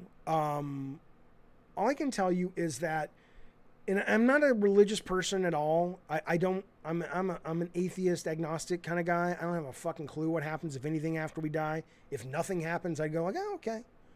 I wouldn't surprise me. What do you mean, Rob? Is that you on the stream? What do you mean? I don't know what you mean, man. But since my parents have died, when I dream about them, and I dream about them a lot, and usually when I encounter them, it's in that, what they call the hypnagogic state, which is that state between dreaming and being asleep and awake. And I've been taking more naps because I've been staying up real late editing, and so I, get real tired in the afternoon. And so I'll take a nap for 30 minutes. And in that nap, you kind of get into that state really easily. And they're there often. And my brain doesn't know the difference, right? I know intellectually they're gone. I know intellectually, if what you see is what you get, I will never see them again. I will never experience them again, at least in the way that I'm used to. I don't know if that's true, but it kind of seems true for whatever that's worth. A lot of things seem true that aren't true, though. But my brain doesn't know the difference, and I see them a lot. And I don't know if they're visitations. I don't know if they're just memories. It doesn't really matter to my brain, though, when I'm there. And I guess my point is that a lot of this shit that people talk about, oh, they'll always be in your heart, they'll always be with you, sounds like a load of horse shit when you hear it. Because it's like, well, yeah, that's just platitudes. But when you experience it, even if I wasn't having those dreams, my dad and my mom and their wisdom and their caring and their aspects of their lives that really meant a lot to me, those are with me. And they are, and I'm not, I don't know, you'll figure this out. I don't know how to express this, but without it coming across like I'm being metaphorical, but I'm not. The idea that they are with you, that they are in your heart, it sounds like such platitudes. It's not. There's something about them that is still with me all the time. That's all I'll say. Curtis says, I lost my mom 8 years ago. It still hasn't gotten over losing her because we were close. Yeah, I mean, you know, it's always sad. I've never seen a ghost, no. The state is called the hypnagogic state. But metal, I am sorry as well, buddy. I'm everybody give metal. Let's give metal, anybody who's capable of doing such nonsense. I would like to give metal a Zoloft because it'll help you. Some popcorn because it's good. A blue waffle to shock you back to life. A picture of one of the hottest women in the world. There's old Taylor Swift. And a picture of Rob the Mod for your ambition. And Hogwash's mother because ultimately, come on. There you go, buddy. Feel better, Metal. We're here for you, buddy, in whatever way we can be. Your dad was healed from COVID, says Metal. He got the treatment, went negative and healthy, and slowly he couldn't breathe right. His kidney was failing in the process, caused the virus. Oh, yeah. Oh, yeah. Did I get the experimental vaccine? I did get vaccinated. I'll talk about that in a second, though. I was going somewhere. Rob, what'd you want? I don't know what Rob wanted me to do. I'm sorry, Rob. But yeah, there you go. That's the story. That's the story. Thank you, Jojo D. I appreciate that, man. Your wife just died from COVID, Mario. Oh, my God. How old was your wife, Mario? You lost your grandmother 2020, Jerry, before I could tell her she was a great grandma. Yeah, you got to tell him you love him. It's that line in the Kanye song, people always send flowers when it's too late. That's me paraphrasing. It was written better than that. Yeah. Again, you can come to the Basement Arcade Radio podcast tomorrow. I'll be talking all about the vaccine. But yeah, I got the vaccine. I will tell you, I went to my. We're gonna get back to games, I promise. But I want to tell you something. So, I did a Zoom with my psychiatrist who prescribes me Zoloft and Ritalin. And I was just talking to her and I said, you know, man, I really want to try DMT. And she's like, oh, okay. I've never tried that. But that's like psychedelics. I said, yeah. I said, but you know, I don't want to just do it recreationally. I want to find like a shaman or someone to really take me through the process. And she says, I have a friend who's doing clinical studies not on DMT, but on is it psilocybin or a psilocybin? But whatever it's called, it's psychedelic. It's found primarily in like mushrooms and stuff. And I said to her, yeah, but I'm not like dealing with depression. I would just want to go in and have a couple of sessions of therapy where I'm on it to see what it was like. She says, yeah, they could do that. And I'm like, oh my God. So I will be doing this soon, my friends and neighbors. Mario, your wife was 47. She died of COVID at 47? Oh my God, man, I'm so sorry. God damn, that's got to be hard. But 47's kind of young to die from COVID. I'm just curious, did she have any underlying medical conditions? Ritalin it's all cocaine. It's all cocaine, Joe. Joe says, isn't Ritalin a PG version of cocaine? Yeah, Ritalin, Concerta, I mean, within reason, it's basically speed. It's amphetamines. All right, let's get back to video games, shall we? Okay. Oh, ayahuasca as well. Ayahuasca lasts for like 8 hours, though. The first DMT, Rob's done DMT. DMT is very quick. DMT is like a 8-minute experience. Yeah. Oh man, a lot of death in this chat. Come on now. I'm not becoming a functioning addict. I'm not addicted at all to any of this stuff. But what's fast, I mean, it's a different conversation. If you guys want to talk about this, we can talk about it at the end of the stream. I do want to stay on games, and I'll put a lot of this stuff at the end. Drive by Joe, thank you for super chat. He says, is there a way to gift a membership? Buddy, I wish there was. I wish there was. YouTube does not make it as easy yet as Twitch for things like that.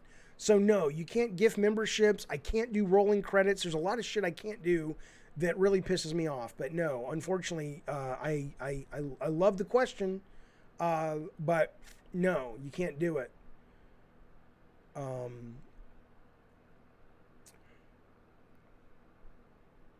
Psychedelic pills are the next God of War chair member. That's goddamn right. Goddamn right. Okay, listen, let's get back to games. Come on now. Let's get back on track, fuckers. What is this? What is this nonsense? She was immunocompromised. Oh, my God. I'm so sorry. Okay. I want to just talk about something briefly because I talk about this a lot when it comes to video games, and I only bring it up because I'm just, even though I know it and I'm not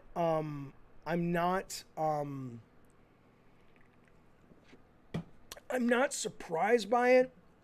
I'm always sucker punched by it. Okay, so first let me ask you: does anybody know? I'm just going to tell you, but do you know how much Sony spent to get Insomniac games? You know how much they paid for Insomniac games?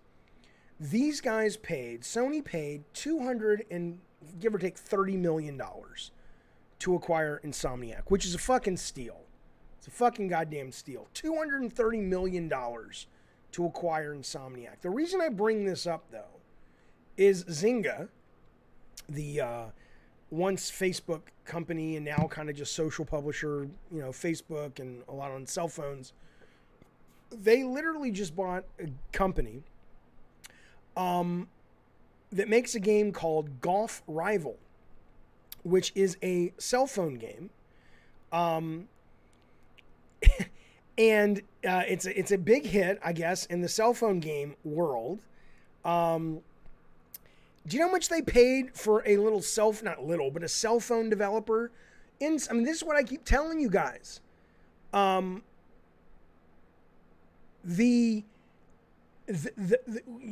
can get all your Game of the Year awards, and you can get all your kudos from the press, and you can get all your love from, whoever, and you can shove it up your ass. That's the goddamn truth. Insomniac, one of the best developers on the planet, makes some of the best games in the art form on the planet, got bought for $230 million. This company that made its bones on one game for the most part, Golf Rival. Let me show you what it looks like first. I've never even seen it. I'm not saying it's not a success. I'm not saying it was a bad purchase. I'm saying that this is kind of what we're talking about. This is the difference when all you people act like I'm just a moron for saying Sony's in trouble because they're spending too much money to make their fucking games. This is Golf Rival. Golf Rival. There you go. Let me make it big for you. They spent a little over $500 million to acquire this company that makes this game. $525 million. I didn't say, Bacon, you should be impressed by the garbage they put out. Bacon says, oh, so since these companies are making money, we should be impressed by the garbage? No. I'm not saying you should be impressed by it, although I'm sure it's a fine game. I haven't played it. I'm not knocking the game. It looks like something could be fun. I'm just saying that it's important, I think, when you're having a lot of the discussions like we have on the stream about the business of games and what sells and what get greenlit and all that stuff, it's important to keep in mind it's happening in this environment where a game that looks like you could probably make it, at least a minimal viable product of this and start seeing profitability, you can make it for probably under $1 million, is building value in a company enough that they're worth $500 million. And then a company that makes brilliance like Spider-Man, Miles Morales, fucking Ratchet and Clank, one of the best looking games ever made. And they sold after decades of proving their worth for $230 million. I know Zynga's not a small company. I didn't say they were. I'm talking about the company they bought. Zynga tried to buy Eat, Sleep, Play. We almost sold to Eat, Sleep, Play. We almost sold to Zynga, and then they went public, and they said, look, we're going to go public in a month. I guess part of going public is you have to kind of stop all new acquisitions and all this stuff. So they said, once we're public, we'll pick up negotiations again. And they went public, and they did great for like a week, and then their stock collapsed, and they kind of lost interest in buying anything else. They said, well, let's wait and see how we do. So I'm glad I didn't. I would have had a miserable couple of years there. Right, Beat says it's a game that looks like it would die in the console market. Sure. Again, Carlos says, looks like a quick waste of time when you're waiting for your friend to come over. Yep. It might be a great game. I'm not complaining about the game. I'm just saying it's an important thing to mention to remind you from time to time, because a lot of times I bring it up and you guys, it's like you're not hearing what I'm saying. Okay, I want to get to this tweet. Corey Barlog of God of War. Did I say someone bought Zynga? No, I'm sorry. Zynga bought the company that makes Golf Rivals, is what I meant. I apologize if I spoke incorrectly. Let me see. The name of the company that makes Golf Rival is Social Publisher pays $200 for Golf Rival Studios. Starlark is what they're called. Let's see what Starlark has made besides Golf Rivals, shall we? I apologize, I didn't do high research on this company before we started the stream, but I want to see. I don't even know what they've done. I can't even find a website for these guys. Yeah, maybe that's all they've done is golf. Starlark. I don't even see a website. All right, anyway, there you go. Okay. What stops Sony from launching a mobile game on their own? Nothing. In fact, Fluffer, they are going to be doing that. That is in the cards. In fact, they've already started that. They've hired... oh, did I not send the thing? They've hired someone to lead that and everything. Let me get back to my keyboard one sec. So yeah, that is happening as we speak. Okay. I want to talk briefly about this tweet. So Cory Barlog sends out a tweet the other day, and this is what he says. He says, the terrible and insufferable things about creating are the true challenge of the job that you endure, not the fun, creative problems you always imagine yourself tackling on the regular when daydreaming about how great the job would be. It's still fun, but man, the fantasy was better. That's Cory. Let me read it one more time. The terrible and insufferable things about creating, meaning games, but creating in general, are the true challenge of the job that you endure. It's not the fun, creative problems you always imagine yourself tackling on the regular when daydreaming about how great the job will be. It's still fun, but man, the fantasy was better. Okay.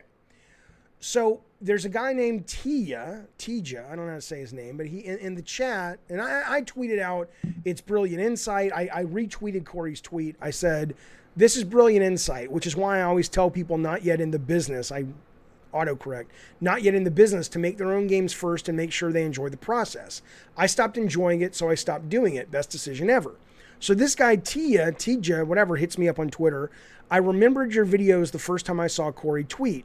Would you dissect his tweet on one of your videos this week? I'm confused about what he's saying. Is the creating part not fun, or that the other fluff around creation makes the creating part not as fun? And I said, well, I'll tell you. I'll do it on the stream. So, look, I'll have to ask Cory. I haven't talked to Cory in a while, probably because PR has said don't talk to him.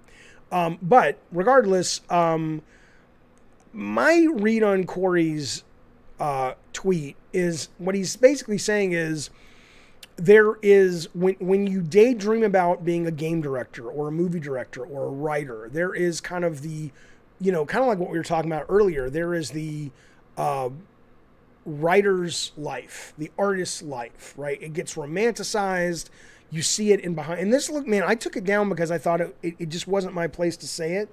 But it's one of the reasons I didn't like Raising Kratos, that documentary. I thought it was incredibly well made, but I thought it was not raw enough an expression of the actual behind-the-scenes process of creating. And I think that's damaging, right? So there's a lot of people that think because they've been sold by PR these images of what it means to do the work, when it's not even about what the work is. It's about selling you on the team and the game and the, isn't this fun? Aren't we a family? All this stuff. And it's all it doesn't mean none of that's true, but when you start adding music to shit and you start doing things with editing and you start sweetening up real life to make it look better than it really is, it's not that far from being an Instagram model and kind of posting a hyper version of reality in order to sell something beyond just the truth of the documentary, right? So I think what he's talking about is he's saying, look, I don't think he's saying there are no fun parts of the job, but he's saying there are the fun parts of the job that you always imagined, and that's real. But the hard part of the job is the stuff that you have to endure when you're creating, which is the doubt, which is the not having the right ideas, which is feeling like you're not going to live up to expectations, which is knowing you have to ship or you have to lock things down and it's not good enough yet, but the train is moving. I can't speak specifically to what he's talking about, A, because I wouldn't, and B, because I don't know. But if he's like, oh, no, I'm talking about this character, I couldn't tell you that. But I'm just saying that it very much is, for me, the creative process was never fun. The fun part was seeing people react to it, or the fun part was having the initial idea. But between having the initial idea and seeing people react to it was horrible.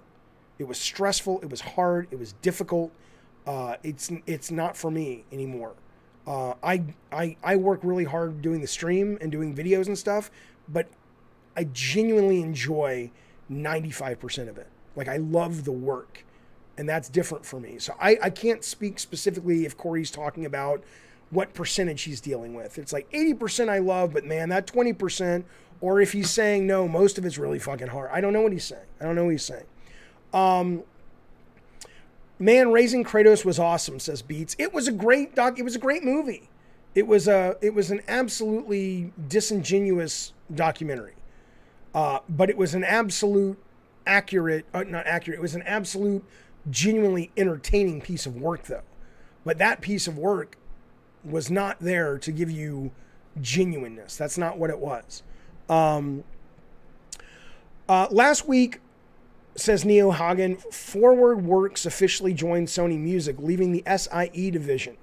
I think Sony Music and SIE will follow the mobile market with different vision. I don't know what Forward Works is, but yeah, I'm not saying that. I don't believe Sony PlayStation. I thought the mobile group was through Sony PlayStation. I don't fucking know. Anime mobile games. Yeah, I have, all I know is that they are investing more in mobile games. And in fact, one of their big money makers from last year is a game that's really big in Japan right now, which is a Sony created game that's done super fucking well. Brett Williams of the Brady Bunch, that's Barry Williams, Jaffe, you moron. Oh man, yeah. Hey Jaffe, I rage dropped my patronage a while ago, and I'm certain now that it's because I stepped into the wrong part of a conversation and thought I heard racist apologetics from you. I was wrong. Just thought I'd let you know. Well, now I want to know what you're talking about. I want to look. Here's the deal. Here's what I can always promise anybody watching. I'm not a moron. That's it. That's all I'm going to say. Hello, Kronos. Thank you for the super chat, buddy. He says, how's it going? I can't speak for the chat, but it's going good for me. We'll get to that in just a minute, Jojo. But I'd love to know what you're talking about. Well, what I'll tell you is I'm not a moron. I'm not going to treat people like a moron. I know the way to speak.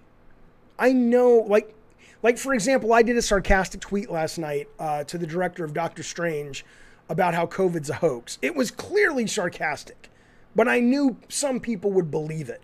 And lo and behold, some people did. And now I know that that tweet will be out there forevermore, and at least a small percentage of people will think, I think COVID is a hoax. But I'm like, you know what?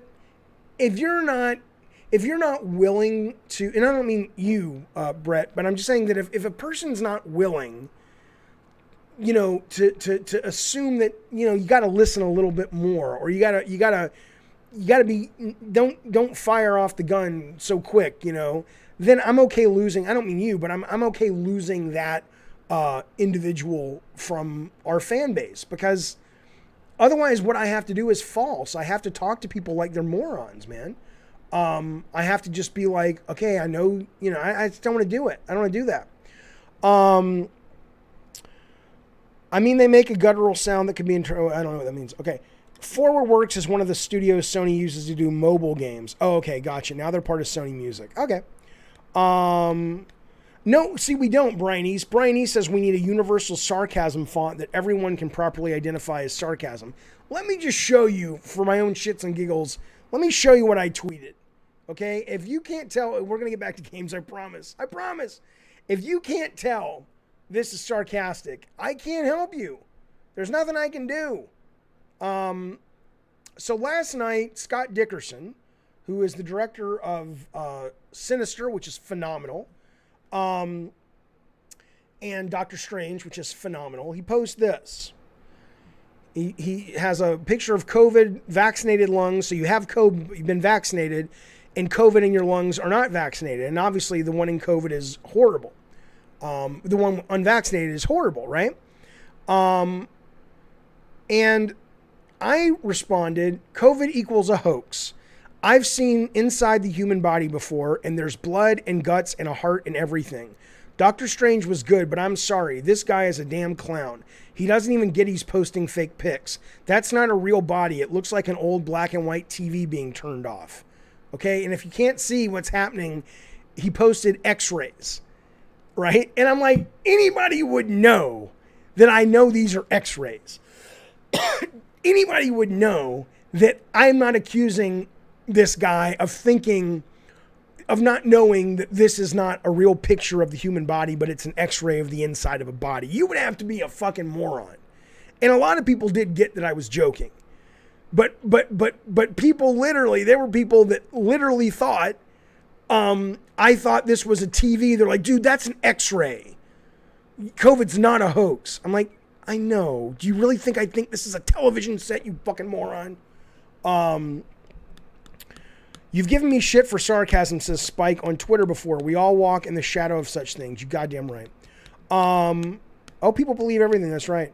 Oh, okay. Yeah, I've heard that they have like a guttural, the social media backlash for Back for Blood, because it sounds like they're saying the N word. I mean, I haven't heard it, but you know. Okay. What do you mean a sarcasm game needs work? Fuck you, Brett. I want to know why you thought I was a racist. I mean, I am a racist if you go by a certain term, but not in the way people think. Okay, let me move on, because Joe mentions a good point. He says that the Amico is pushed again today. They said, oh, it's not coming. It should be out by the end of the year now. I don't know when it was supposed to be out. You know, I don't know, man. I mean, I don't know. Look, here's what I think about the Amico. And I keep meaning to make a video about this. I'm not an Amico hater at all. I absolutely believe in what Tommy's trying to do. And for a long time, though, and I've played it, and I've been down to the offices, as I've said, for a long time, I was like, yeah, but the thing is, Tommy, I believe in your vision, but there's a lot of other companies that are already there. Switch is already there, making family games and all this. But it wasn't until my kids had a sleepover recently and they all wanted to play Towerfall. And I was like, oh, this is a pain in the ass. I got to find more controllers. I had to buy another controller because the one we had was broken. They weren't all charged up. It's just all these little hoops. The Amico is just, it works. And you can use your cell phone as a controller, and it works really great the way they're doing it. It's not what it sounds like. It's not like, I don't like touch controls. It's not that, and you'll see. So I'm starting to believe more in the vision of like, it's not so much that other games don't offer family-friendly games. It's that so many of the decisions about the Amico are about one specific thing, which is bringing people together in front of a television with the easiest way to get there, right? So like Grave says, why would the Amico succeed when the market is dominated by parents giving their kids iPads? I don't know if it will succeed. I think it's overpriced, and I think the fact that they're continually delaying it potentially starts to speak about things that aren't good beyond just COVID being a reason, but I don't know if that's true. But now they're going on their, second delay? But that said, though, why the Amico would succeed, I'll give you a great example, man, of it. He says, why would the Amico succeed when the market is dominated by parents giving their kids iPads? So when my ex comes over and we hang out with the kids, we'll have dinner, and then a lot of times we'll play like on Apple Arcade, and we'll try to play, one of the games we like the most is Song Pop, which is like name that tune and we're competing and stuff. It's a really great game. But the frequency of it just working, of everybody being able to link up to the same game, it must take us anywhere from, if we're lucky, 5 minutes to 15 minutes. And sometimes we just walk away and say, fuck it, let's do something else, because it's not, we can't, everything except the Amico so far has enough problems that the audience that he's going for, I do think there is an audience out there at the right price, which is not what it is right now, that is going to respond to the message. Even if the games aren't great, the games are not, the games are fun. Some of them are really fun, but yeah, they're cell phone games on a TV. No one's arguing anything, but they are trying to make them, very easy to play and all that. And in that they're unique, but I don't think Tommy would tell you they're trying to compete with, core gamers at all. But I do wonder about that. I wonder about this new delay with the Amico. I wonder what that's about. Beyond Bacon says he's saying it's because they don't have parts. The Amico, Tommy's claiming there's no parts for the system. That's why the system was delayed. But admit they're still working on the games. But the system was supposed to come out last year. Well, yeah, but so what? That just because the system's delayed doesn't mean they're not continuing to work on games. New games, adding games, improving games, but I'm not ready to throw the Amico under the bus just because it's delayed. I will say that it's not good optics, but that could just be a delay. It could be a delay, just like a lot of people are dealing with delays. Just like Sony can't get enough PS5s on the shelf because they don't have all the parts yet. Tallarico is hustling his investors. Amico might as well be vaporware, says Zaf. Well, I played Amico over a year ago. I assure you it's not vaporware. Whether or not it's going to be successful or not, I think is dependent on a number of things. And I think it's got an uphill battle to climb, but I do think there's something to it that is correct. Whether or not they've got the way to give that secret sauce to people, I think that's the big question, in terms of price and various things like that. Heave Ho, right. Captain Picard says, you want to know a great, crazy, fun game to play with your kids? Play Heave Ho, right. But that's what I'm saying. If I wanted to play Heave Ho or anything like that, it's like, okay, sign in and put your controller into the PS4, PS5. Okay, now you have a guest pass account. Oh, wait, I signed in as that. Now all my games are locked. No, sign back out. Okay, let me sign in and launch the game so it's verified for me because I bought the game. Okay, now you sign in. And don't sign in as the person who was here the other day because that's their account. I mean, it's a lot of these things that hardcore gamers just are like, whatever. These are big deals for people that want to sit with their kids and just play a quick round of, smashing up cars and shit. That's all I'm saying. Okay, I want to show you one more thing. Why do I never play shooters? I play shooters all the time. I play tons of shooters. I mean, I don't like a lot of multiplayer shooters because I don't think they're that fun for me. But I love single-player shooters. I play campaign. I played the last Call of Duty campaign. I finished it. I loved it. I played... did I finish the last Call of Duty? I did finish Modern Warfare Remake. I own the last Call of Duty. I don't know if I've played that campaign yet. But no, I play shooters all the time. I love Doom Eternal. I love Dusk. I love Amid Evil. I play shooters all the time, man.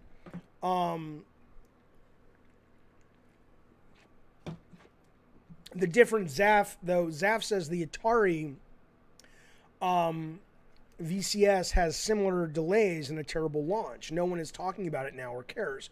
You're talking about the new Atari that just came out. Yeah, but there's no games for it. Right? Amico is going to launch with games packed in. They've already done a press run of the games, man. Thank you, Kronos. He says, having a good night, Jaffe. Chat, I got to be up in the morning for work. Peace out. I apologize for not being around. We're always here for you, buddy. Enjoy your night at work, and hope we'll see you in the future, buddy. Thank you for the super chat. I appreciate it. I did, didn't I, Rotten? Oh, Rotten, I got to tell you something. offline. Let's just say that the order arrived, and you should know about it, is all I'll say. And I'll talk to you later. I'll tell you later. CR3D, thanks, buddy. He says, could you talk a bit about game design and how it's changed in terms of culture? Yes, and thank you for the super chat. And you don't have to pay to... if somebody could maybe keep an eye out for his follow-up. I don't know what the question means. How it has changed in terms of culture. What do you mean by that? What do you mean by that? CR3D. While he's answering, I want to show you guys something. I love this, and I despise this, and I don't know how to feel about this, okay? There's a company called Riff. They just raised about $12 million. And I want to show you what they do. There's a video that goes along with this. I want to show you what these fine folks at the company called Riff do. And this is kind of brilliant and kind of disturbing. If you're not watching your screen, I'll play it. If you're listening to the podcast, I'll edit this out and I'll just jump to when I explain it. But let me show you the video real quick. Hello, Aaron. Using proprietary image intelligence technology, Riff's placer product objects can be identified, placed, and replaced within moving frames. New intelligent images become programmable content where placement can be updated in real time across targeted audience demographics and platforms. Intelligent images can be changed at any time, so different audience segments can experience different product placement packages in the same narrative story. Future-proof new productions by always presenting the latest brand designs and eliminate accidental copyright infringement.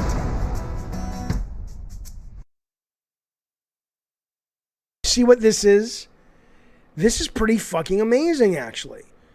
This is it's product placement, and what you're filming, I don't know what the actual object looks like. I assume it's some kind of, got dots and shit over it, almost like the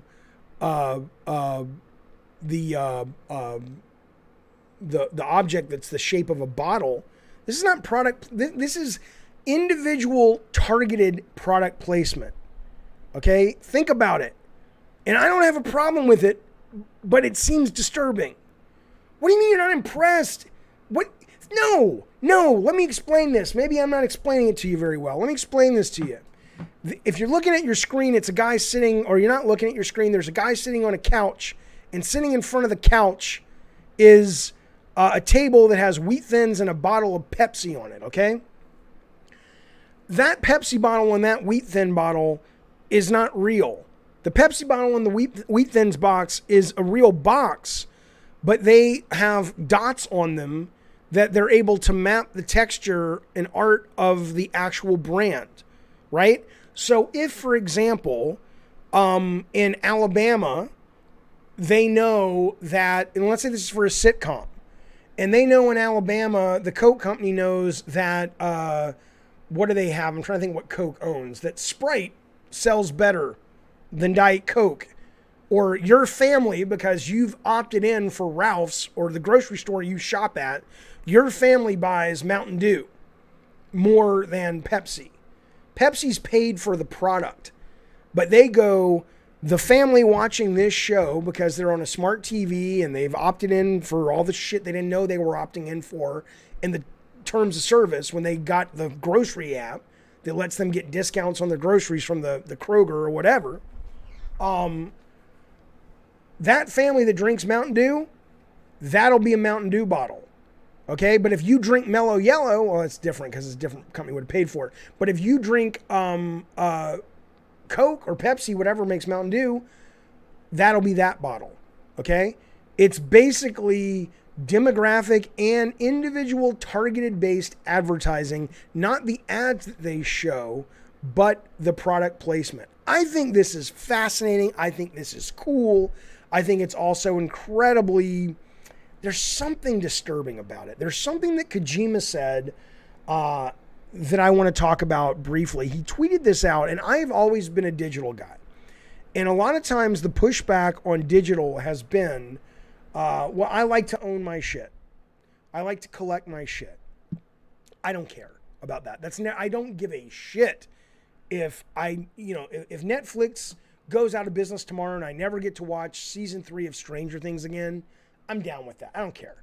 I love Stranger Things, right? I love Fear Street. But I'm okay. There's so much more to do. I'm not gonna. I don't covet this shit, right? I just enjoy it and move on with my life. But Kojima tweeted out something about it where, and I don't know what triggered this thought, but Hideo Kojima was talking about that's a good point, Bacon Magma. He says, okay, so when there's a person playing Amico on a TV show, they're going to show a PS5 for you instead. Well, maybe the box. I think there's got to be a consistent shape. But Kojima was talking about digital, and he was saying one of the real dangers of digital, and I had never thought about this, is that it's not so much that you lose access to your shit. And I'll bring you in a second, Sweet Night. It's not that you lose access to your shit. That's something people are worried about. I'm not. I don't care. It's that as culture shifts and changes, they can change the shit that you love. And then I'm like, oh, right? So, for example, if you're watching Raiders Lost Ark, my favorite movie of all time, and in the movie where Indy's going around and he's shooting like, Arab people. And even there's a line like, well, no, we don't care about what these Arabs think. And he shoots the guy with the sword, the knight. You could be in a culture where suddenly it's like, oh, that's offensive. We're cutting that scene, right? I mean, you basically would have a bunch of busybody George Lucases behind the scenes continually changing the shit you love because they don't want to get canceled by whoever. It could be conservative, could be left-leaning. It always changes. Pendulum always swings on any given day of the week, right? I thought that was a really good point. I thought that was a really good fucking point. It still doesn't beat digital for me. I still like digital. But that is something I hadn't thought about before. I thought, right. Graves says Spielberg edited E.T. to remove the guns. That's right. And again, it was so known and it was so complained about, but it's that because it was so new. And I think he's since regretted it. He may have changed it back. But that said, though, I think we're going to get to a point where you don't even notice it. You're just going to see the thing and it's going to change and it's going to be subtle. Sort of like what they do in China right now, says Brian. Yeah, that's right. Or what GameSpot does when they post pictures of the cast of Stranger Things. Carl Man, thank you so much for the super chat. He just says, want to show support. I appreciate it, buddy. Thank you very, very much. Let's be honest, as Scott, it's going to be the left doing this. Right now, it would be the left, sure, but don't be a moron. Don't be foolish. Don't act like the idiotic far left, alt left, whatever you want to call them, have a monopoly on stepping on people's ability and rights to express themselves. Don't be a stupid idiot. Come on, man. I've been around long enough, as I assume you have as well, to know whoever is in power, who wants to get things done, manipulates their base to mock the other base. That's how it works. That's why people who didn't support going to war with Iraq, of which I was one, were like, we're traitors to America. I didn't want the Patriot Act. I was a traitor to America. Really? Because I was defending America. Okay? So, CR3D, you'll get your answer. I just forget what you asked. Hang on, buddy. All right. Okay. He says, CR3D, if you remember, was asking me, has design changed from at a cultural level? He says, I mean the culture of game design from when you begin to now, from when I began to now. Like, it seems everything's more bottom line than actual true passion vision. So, okay, in some ways,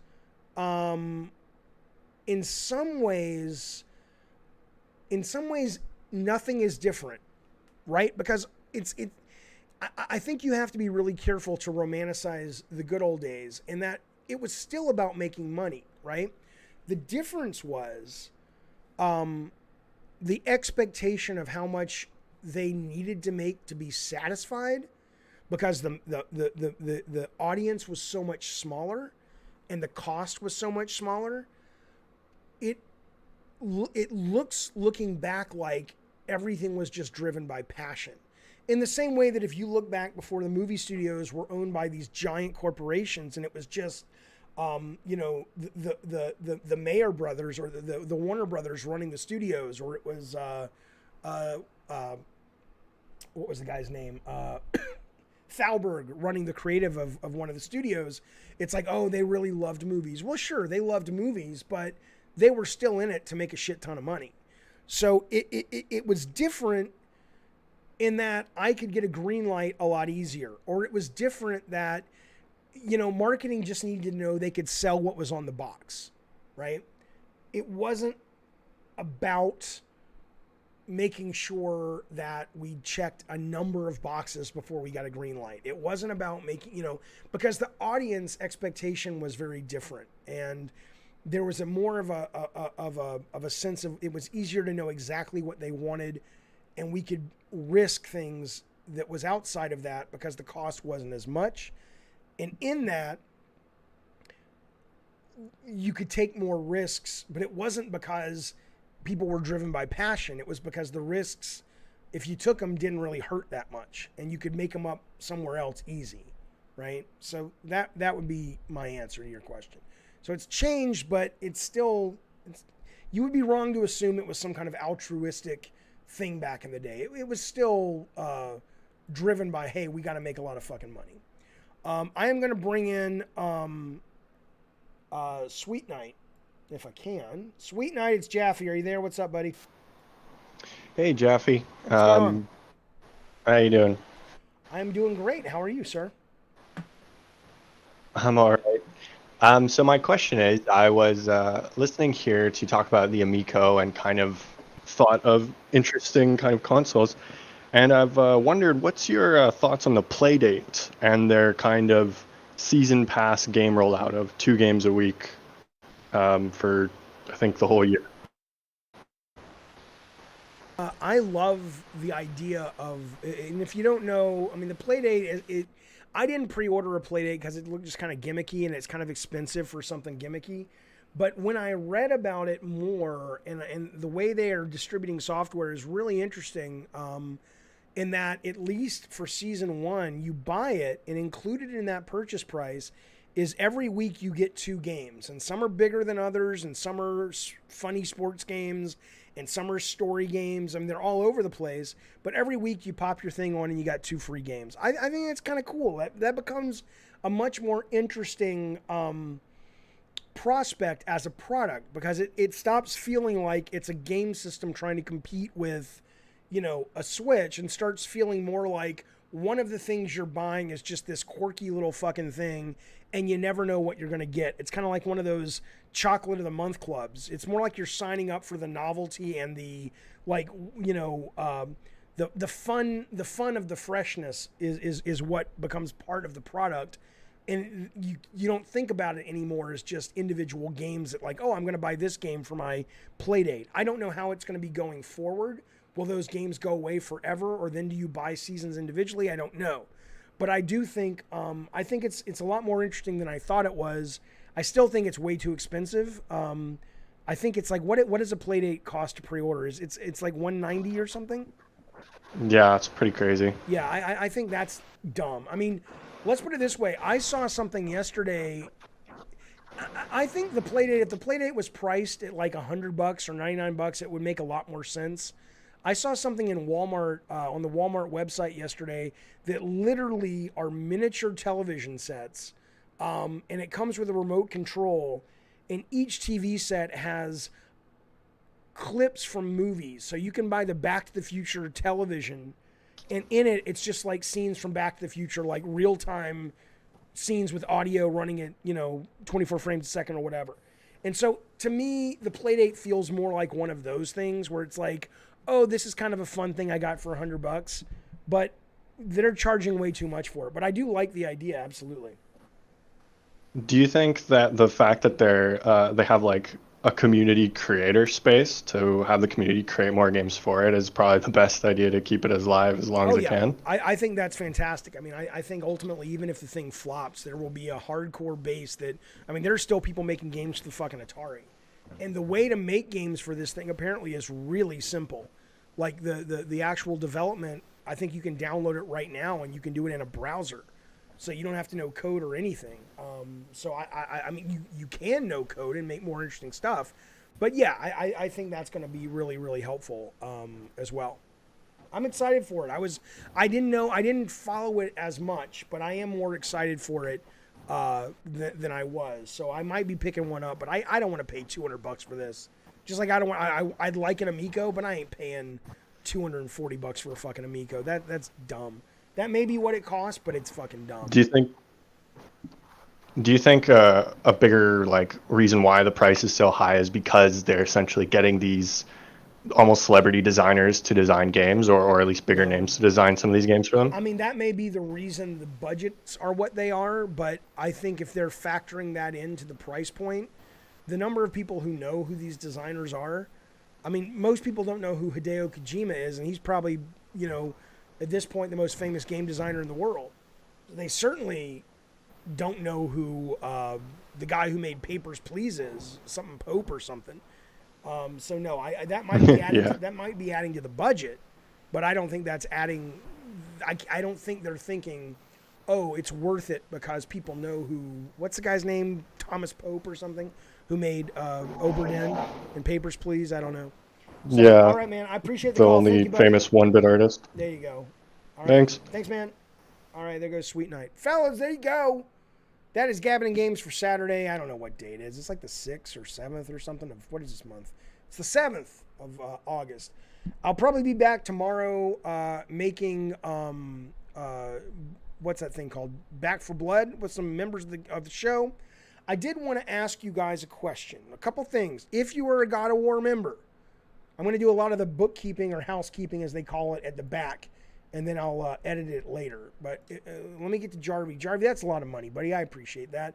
Huge super chat he just drops. He says, Jaffe, with him talking about the future of digital and him not liking it, do you think this means the rumored Hideo Kojima xCloud-based game isn't true? Also, people believe the tweet was referencing PT since he retweeted a tweet talking about PT. I don't know. I look, I mean, first off, again, thank you for that insane generosity. It's a lot of cash, buddy. Thank you. I have no way of knowing what he's referencing. And I don't think that necessarily, you can't be in the game industry anymore and not know that your product is going to be digital as well as physical. Death Stranding, my guess is it sold more copies digitally than physically. So I don't think just because he has a valid reason to be skeptical of digital means he's not going to sign a deal with Sony. Sony's makes more of their money from digital now anyway. So I don't think those two things have to live together. I think you're right that the people who are thinking it has more to do with PT, I could see that. I could see him going, yeah, the fact that, I still have PT because I still have my hardware. But the fact that people are walking around going, or he's walking around going, people can't ever play this again because Konami's are being a bunch of assholes, that's fucking crazy. It's fucking crazy. So I don't know. But it was the first time I had heard the idea that you can change the content based on the culture, and that made me go, ooh, not enough to make me not buy the digital, but it was pretty interesting. See this thing at the bottom of your screen, the thank you thing for DW Octorok? If you're a God of War tier member, I made this up. I don't know if he even has dogs. I just wanted to show you can do whatever you want there. For right now, what I'm going to do is I'm going to put your picture there. I'm going to put your names there. And I'll just throw some bullshit there unless you are an advertiser. We have 3 or 4 people right now that want to advertise their stuff. Obviously, we have Alex Plox. We have Rotten. We have a new sponsor who has a great podcast who is doing a Family Feud. I'll send it out this week again. He's basically getting a survey. His whole podcast is he and a friend have a podcast, and what it is they do games. They play games on their podcast about games, right? So one of the ones they're doing coming up is Family Feud, where they're getting a survey based on gamers of like what was the best Zelda and what kind of weapon from a video game would you take into a fight? And then they're going to have people play video game Family Feud, right? Which I think sounds like a lot of fun. His podcast is called the Elitist Podcast, Games About Games. Okay, and in fact, I will put the. In fact, you know what? He gave me an ad. I'll read you the ad. I haven't recorded the ad yet, but I'll read it to you sight unseen. Why not? The questions were great. I'm trying to see if I can retweet those to you guys in the chat. Here they are. If you want to fill them out and you want to be part of this survey, I'll give it to you right now in the chat. It's a lot of fun. Joe's right. They were fun to fill out. There you go. That's the Google Doc. Let me read you the way he describes his podcast. He says, the Elitist, I'm going to add sound effects and make it more fun, but here we go. The Elitist is a new podcast where 3 friends and a rotating guest play games about games. The Elitist Podcast puts their own spin on trivia, classic game shows, board games, and debate battles on a variety of video game topics. Sounds pretty fun. The guys at The Elitist are coming up with new games all the time and would like your help with game ideas too. Drop them a line on Twitter at The Elitist, which is the and then Leet, Leetist, with your original game ideas, trivia questions, or debate questions and topics for a chance to hear your creations on our show, which comes with an epic shout out, of course. Check the show's Twitter feed now to find the Google form for their upcoming game Family Feud, video game Family Feud, which I just put in the chat too, and contribute to the show by being part of the survey. The Elitist Podcast, games about games, now on all major podcast platforms. There you go. That's our newest sponsor. The point being, they're going to get a banner down there as well. So if you want, and if you are a God of War tier member, I will be updating those as I get them from you kind human beings. That is the Elitist Podcast. Okay, I have some more stuff, but whatever. I'll see you online later in the week for game streaming, and then we'll get... Oh, I know what I wanted to ask you. I wanted to ask you a question. I guess if you're watching this far into the stream, you don't really listen to the podcast. One of the problems is it takes a long time to edit the podcast, and I'm trying to figure, should I just go in and put the podcast as is, and just go fuck it, man? It's an audio version of this, and there's going to be some tangents that don't make any sense. There's going to be some ahs and ums, but you're going to get more streams and you're going to get more podcasts. Or would you rather the quality of them be higher, which means when you listen to the podcast or watch the video of the podcast, it's edited, it's truncated, it's a good 25% shorter than the live show. Kind of like, if you go to a live TV taping. When I went and saw them record SmackDown or Raw, I forget which one it was live, the experience of that in the arena was very different, obviously. It was still enjoyable, but it was very different than the experience you got when you watch it on Fox or you watch it on USA or the WWE Network. That's what I'm trying to figure out. I don't think you should spend a bunch of time, says Novadamus, editing. I like the live shows. Curtis says go the way it is. As is, says Drive By. Half the fun is that it's kind of whatever it happens to be. Making an audio version only. All right, it sounds like... Okay, so I think what I'll do is I'll try to upload this one for the most part as is. And then we'll see what people like the most, and then I'll do highlights. Okay. Fellas, thank you so much. I know we had Robin here earlier. I know we had RPG.